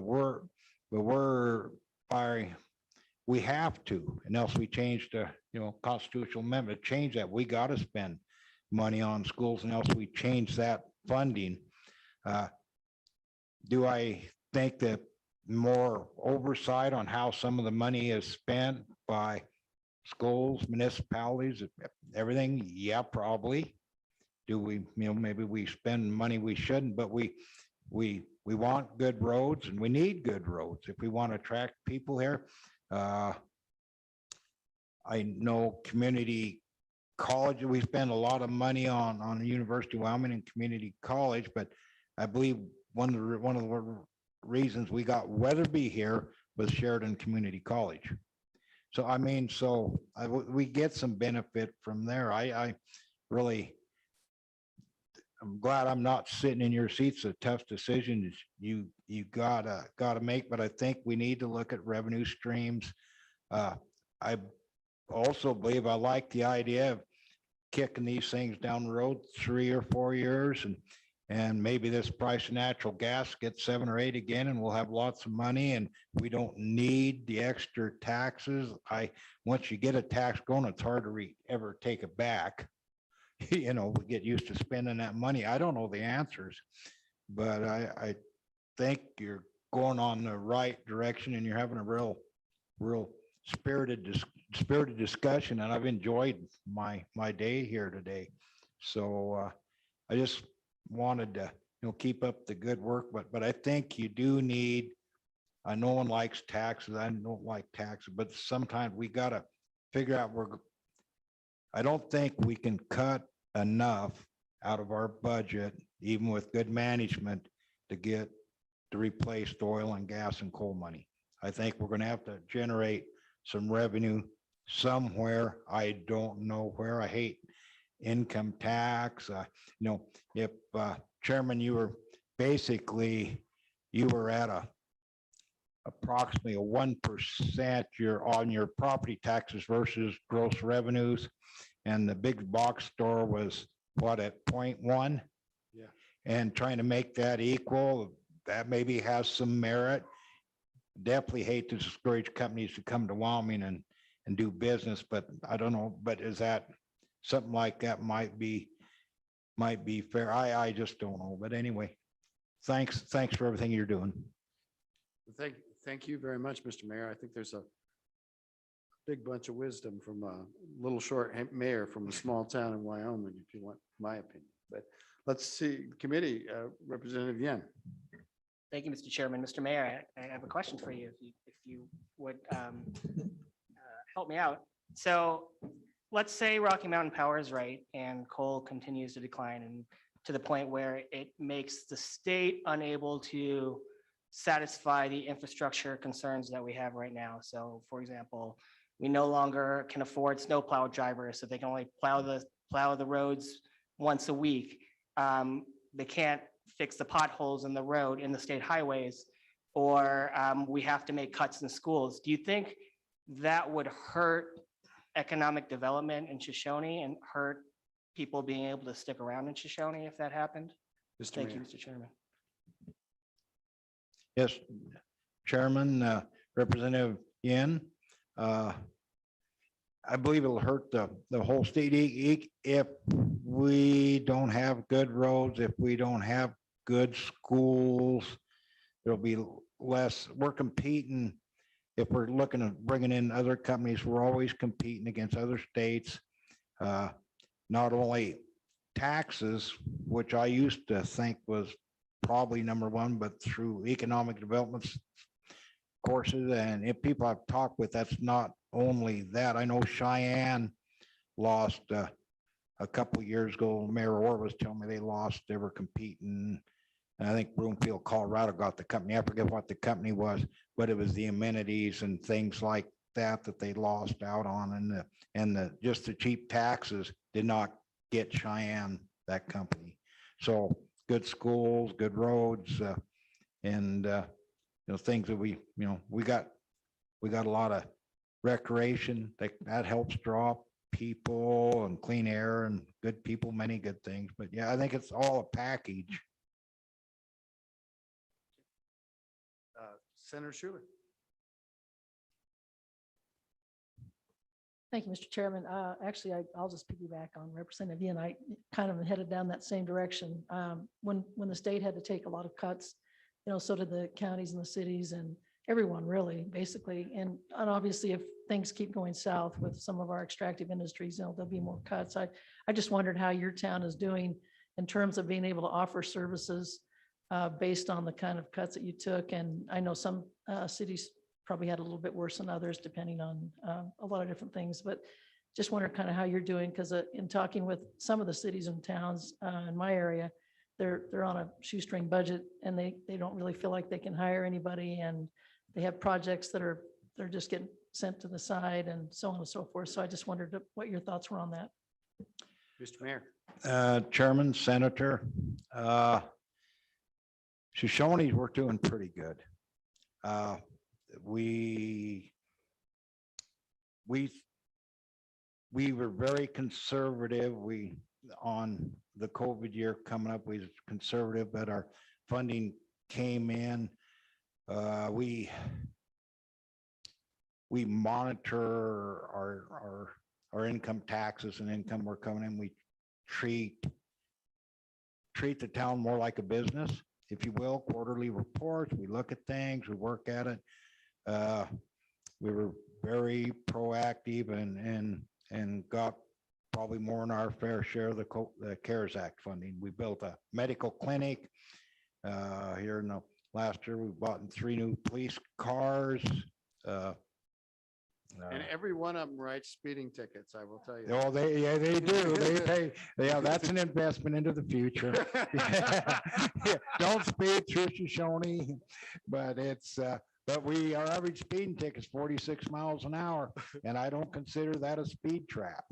But anyway, we bought some new equipment, but we actually weathered it pretty well. But a lot of it was leveraging our money we got some COVID money grants and then other grants with the state, and just trying to be kind of smart with that. And we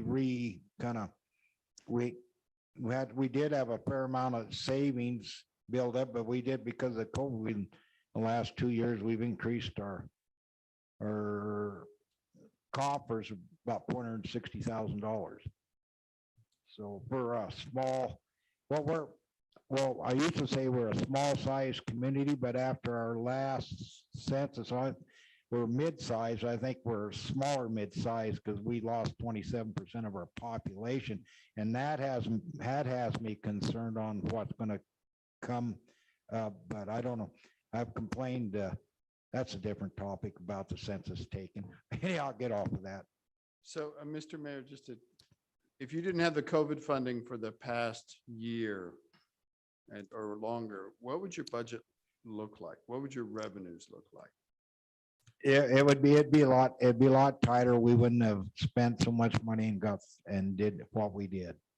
Without a doubt, but we took advantage of that, and that's why we are where we are. It's going forward, especially with our population drop, we're somewhat nervous, and that could,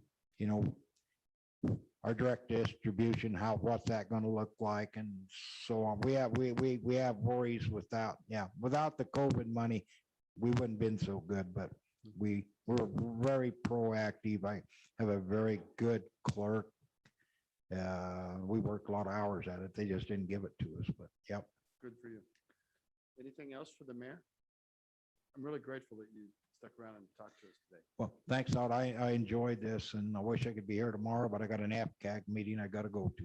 Tell them all hi. I'm skipping Yeah, well, out on it. thanks a lot. Thank you, sir. Who else would like to address the committee? Anybody else like to address the committee? Okay.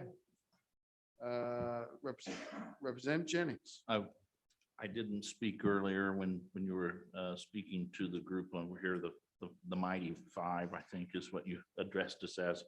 But I do want to My left wing here. Your left wing today, although from that side, it's the right wing. I understand. I think that's very apparent. It is, Mr. Chairman. So I think you and I might be the longest serving together since your co-chair is gone. And so I felt compelled to point out three things in the conversation that you pointed towards us. One is 20 years ago, we didn't see the political climate of today. So we don't know what 10 years is going to bring. And so I would just argue that what we think of today, my first year in one of the coal mine owners said basically the same thing that was said to the mayor. On the other hand, we still have coal. And, those things can change. When Los Angeles can't turn on an air conditioner and it's 105, they might look a little differently at some of Wyoming's energy.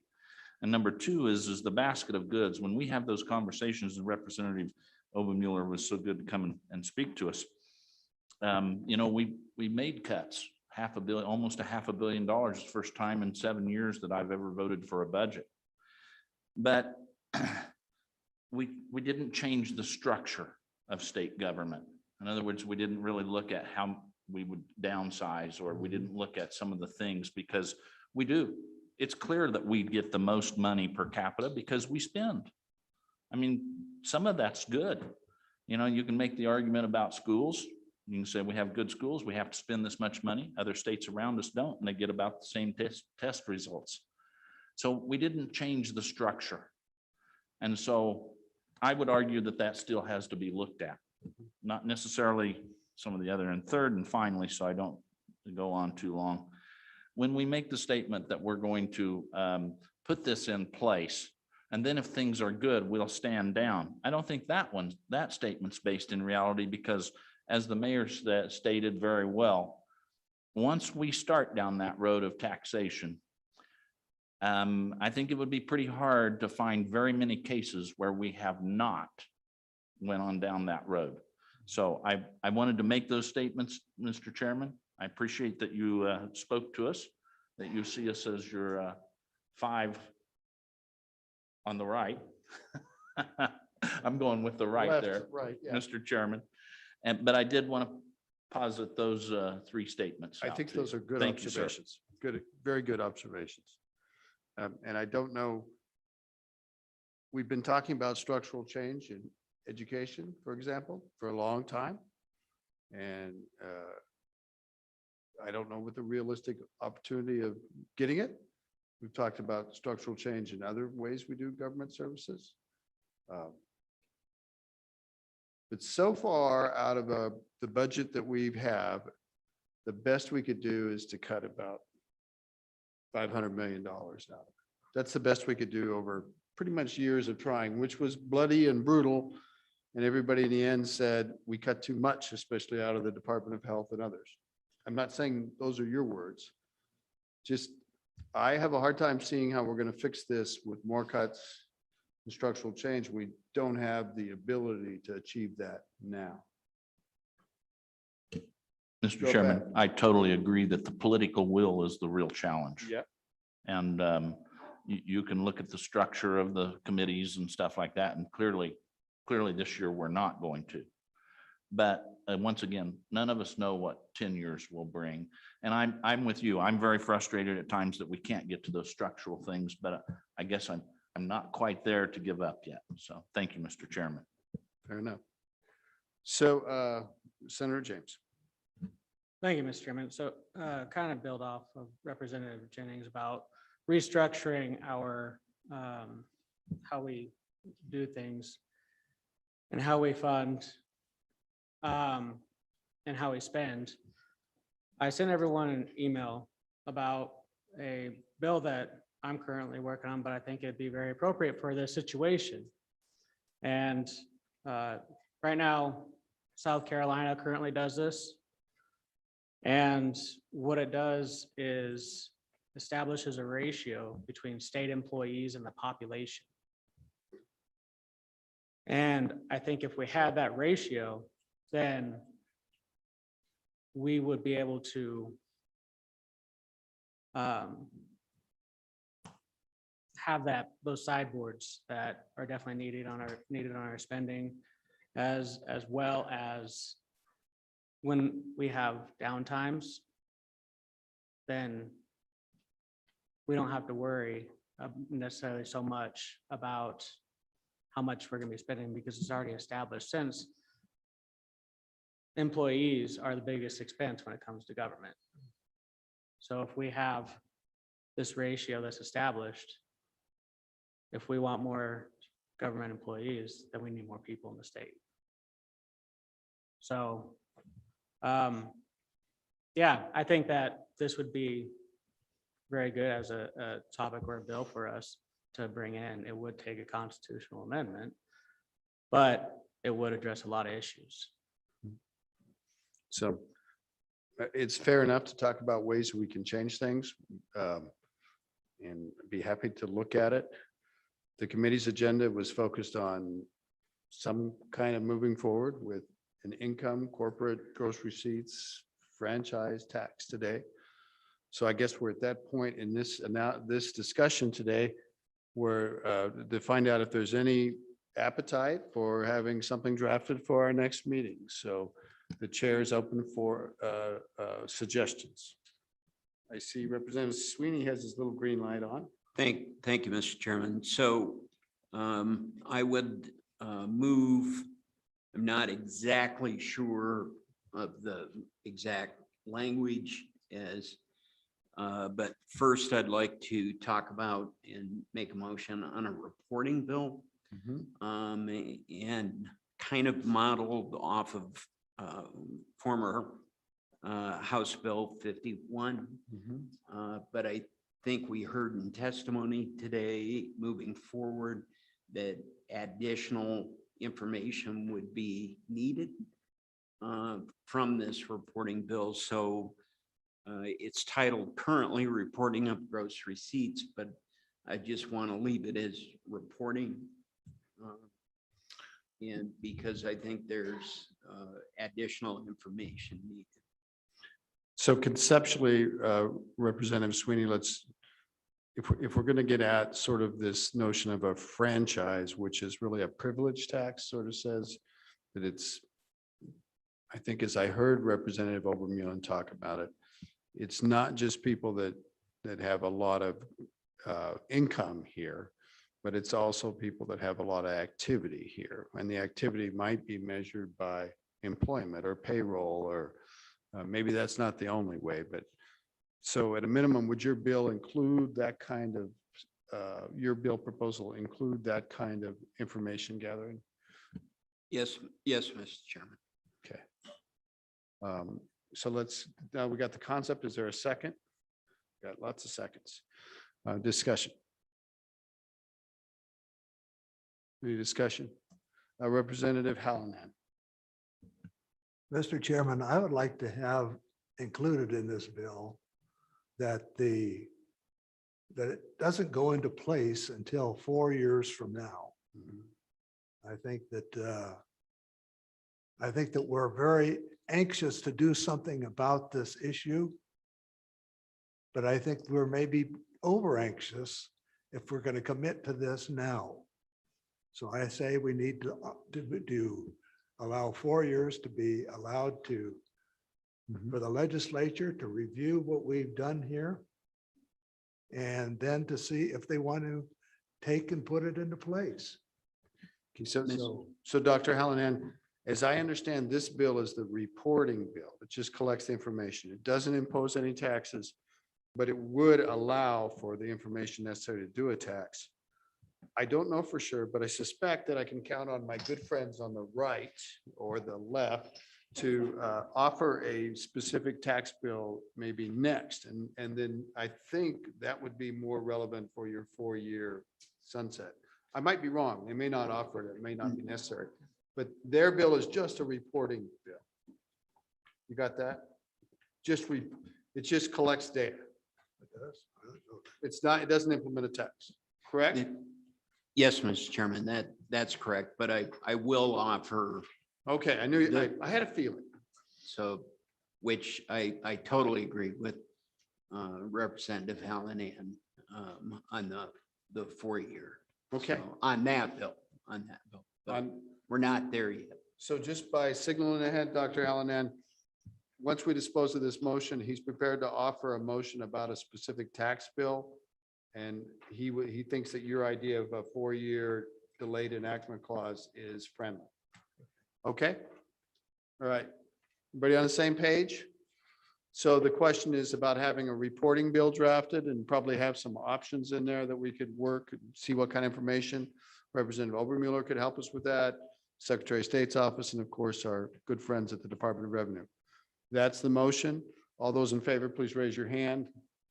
1, 2, 3, 4, 5, 6, 7, 8. I've got 8 on the screen, 8 total so far. There's a proxy from Speaker Harshman or Co-Chairman Harshman. Okay, so I have 9. So all those opposed? Point of order, Mr. Chairman. Yes, sir. How can you leave a proxy on a bill that was not proposed? Well, I think he understands the situation when we talked about it, and but if we throw the proxy out, we still got the vote, so. You do, Mr. Chairman. I was just as a point of order, I Yeah. don't see how we could apply a proxy to a bill that had not been proffered. So we don't have a bill. Let's be clear here, and I'm very strict about whether proxies on bills themselves, but this is just a proposal to have a bill draft. He was comfortable having an information bill drafted, and we did talk about it. But you know what? We can throw his proxy out. I don't think it does any harm on a bill draft. I certainly see the point about the final tally on a bill. So, okay, opposed votes, let's count those. You guys are solid. Okay, we got 4 opposed. All right, that motion is passed. Any other motions? I see your green lights on again, Representative Mr. Screen. Chairman. Maybe it's stuck. So again, I'm basing this off of House Bill 64, which I don't think is totally accurate, but I'm not sure how to word because I'm not enamored with a franchise tax wording that has a lot of different preconceived by myself, and I didn't get to that question, unfortunately, with Representative Obermuller, but But if it needs to say franchise tax or, but some sort of a corporate corporate franchise tax, or I'm not quite how to word in a bill draft. Well, Representative Sweeney, maybe the best way is to have it proposed as either a gross receipts, net income, or tax on expenditures in Wyoming, and have three different things, and we can check boxes. And I think that would be all encompassing of all possible ways that it could come about. Representative Obermueller, do you have a thought? It'd be either net gross receipts, net receipts, or inputs purchased in Wyoming.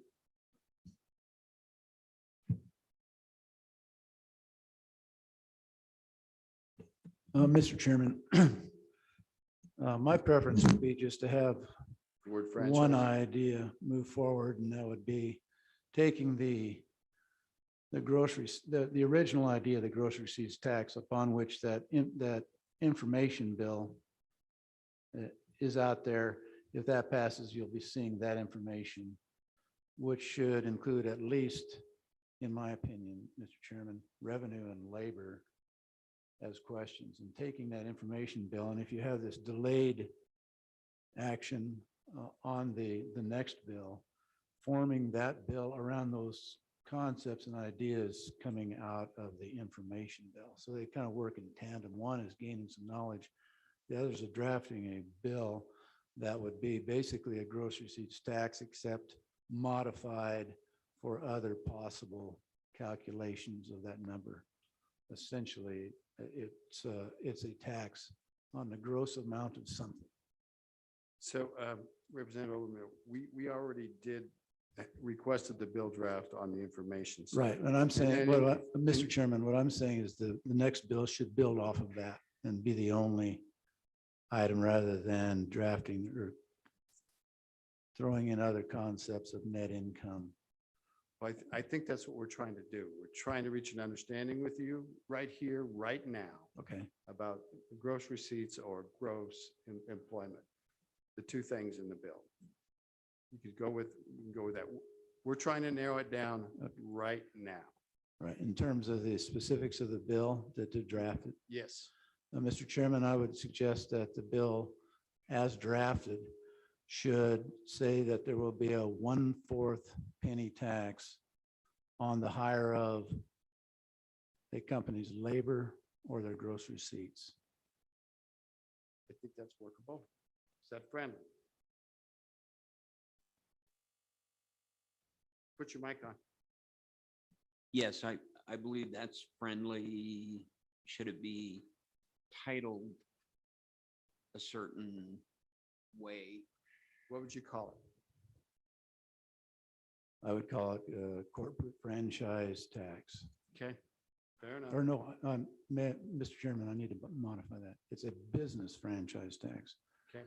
Because the problem we had with I the understand. corporate idea was too narrow. Yeah, so business franchise tax, percentage,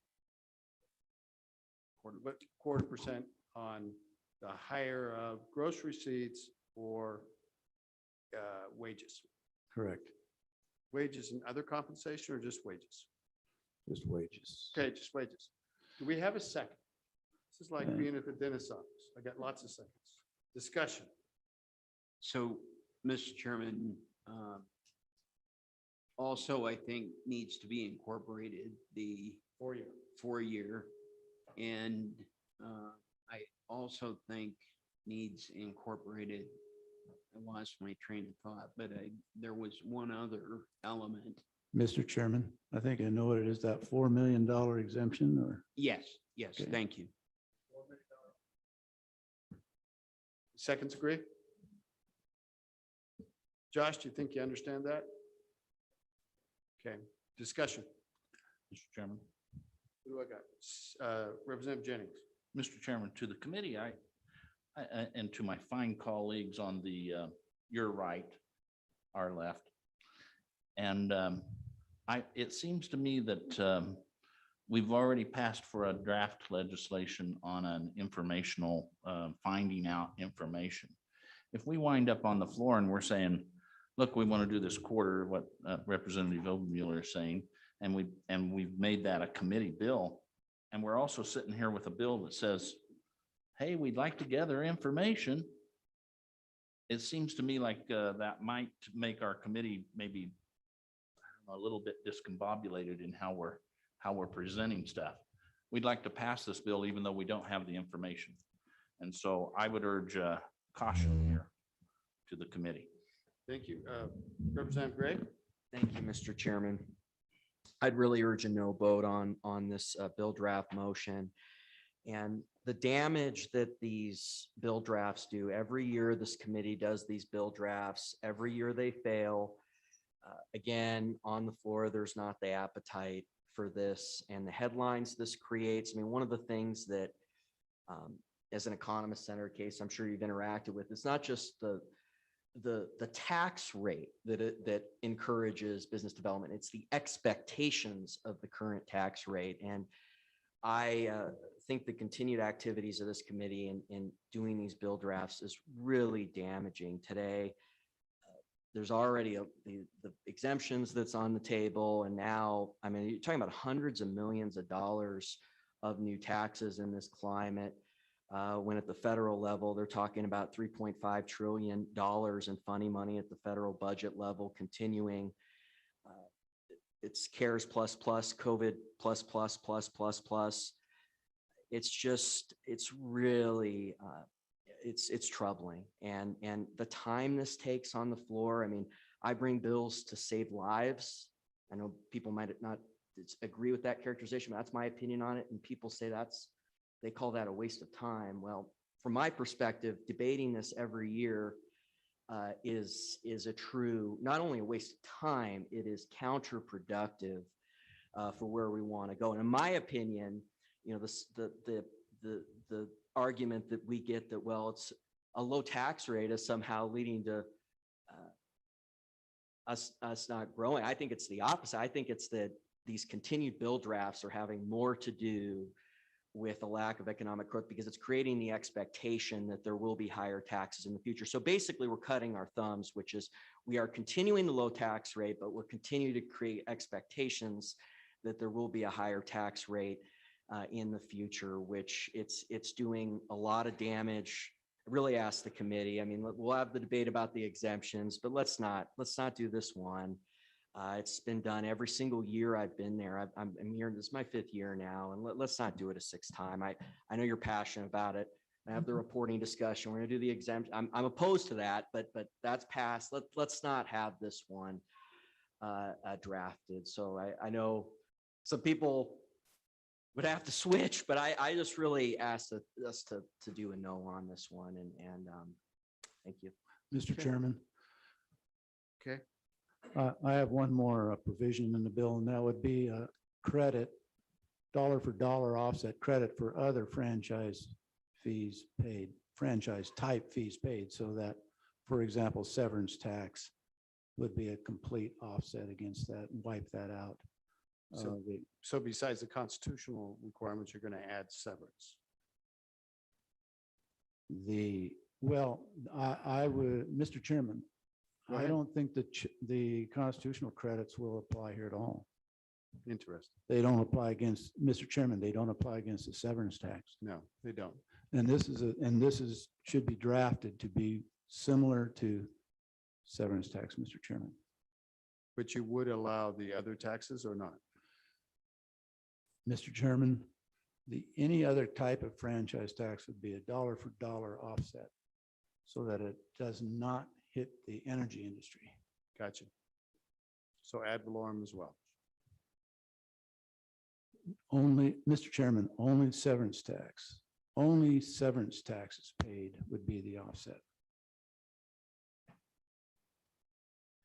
So I think we'll have a lot of debate about that when the bill comes out, but It's fair. Let's not go down this road. Okay. Anything else?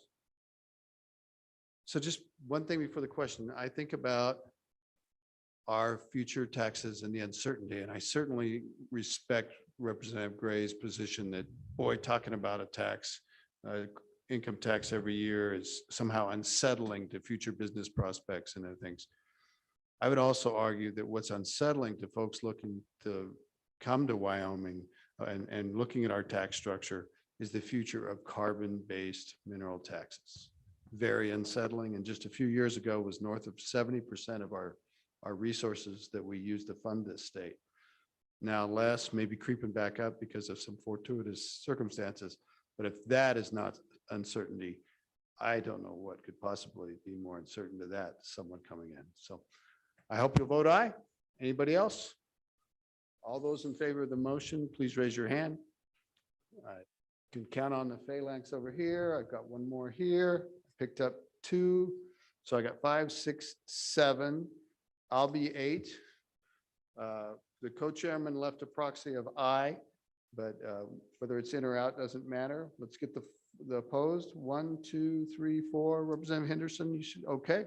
We've got 5 opposed. Motion is carried. Thank you for your work. Well, we're late and we didn't pick up one of the topics, but we'll see you tomorrow morning at 8:30.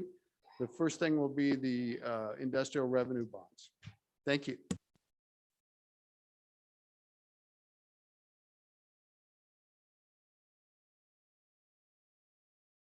It's okay to leave equipment here. You guys are going to leave yours. PBS isn't going to pack up. I know that. So if they're leaving it, I think you can.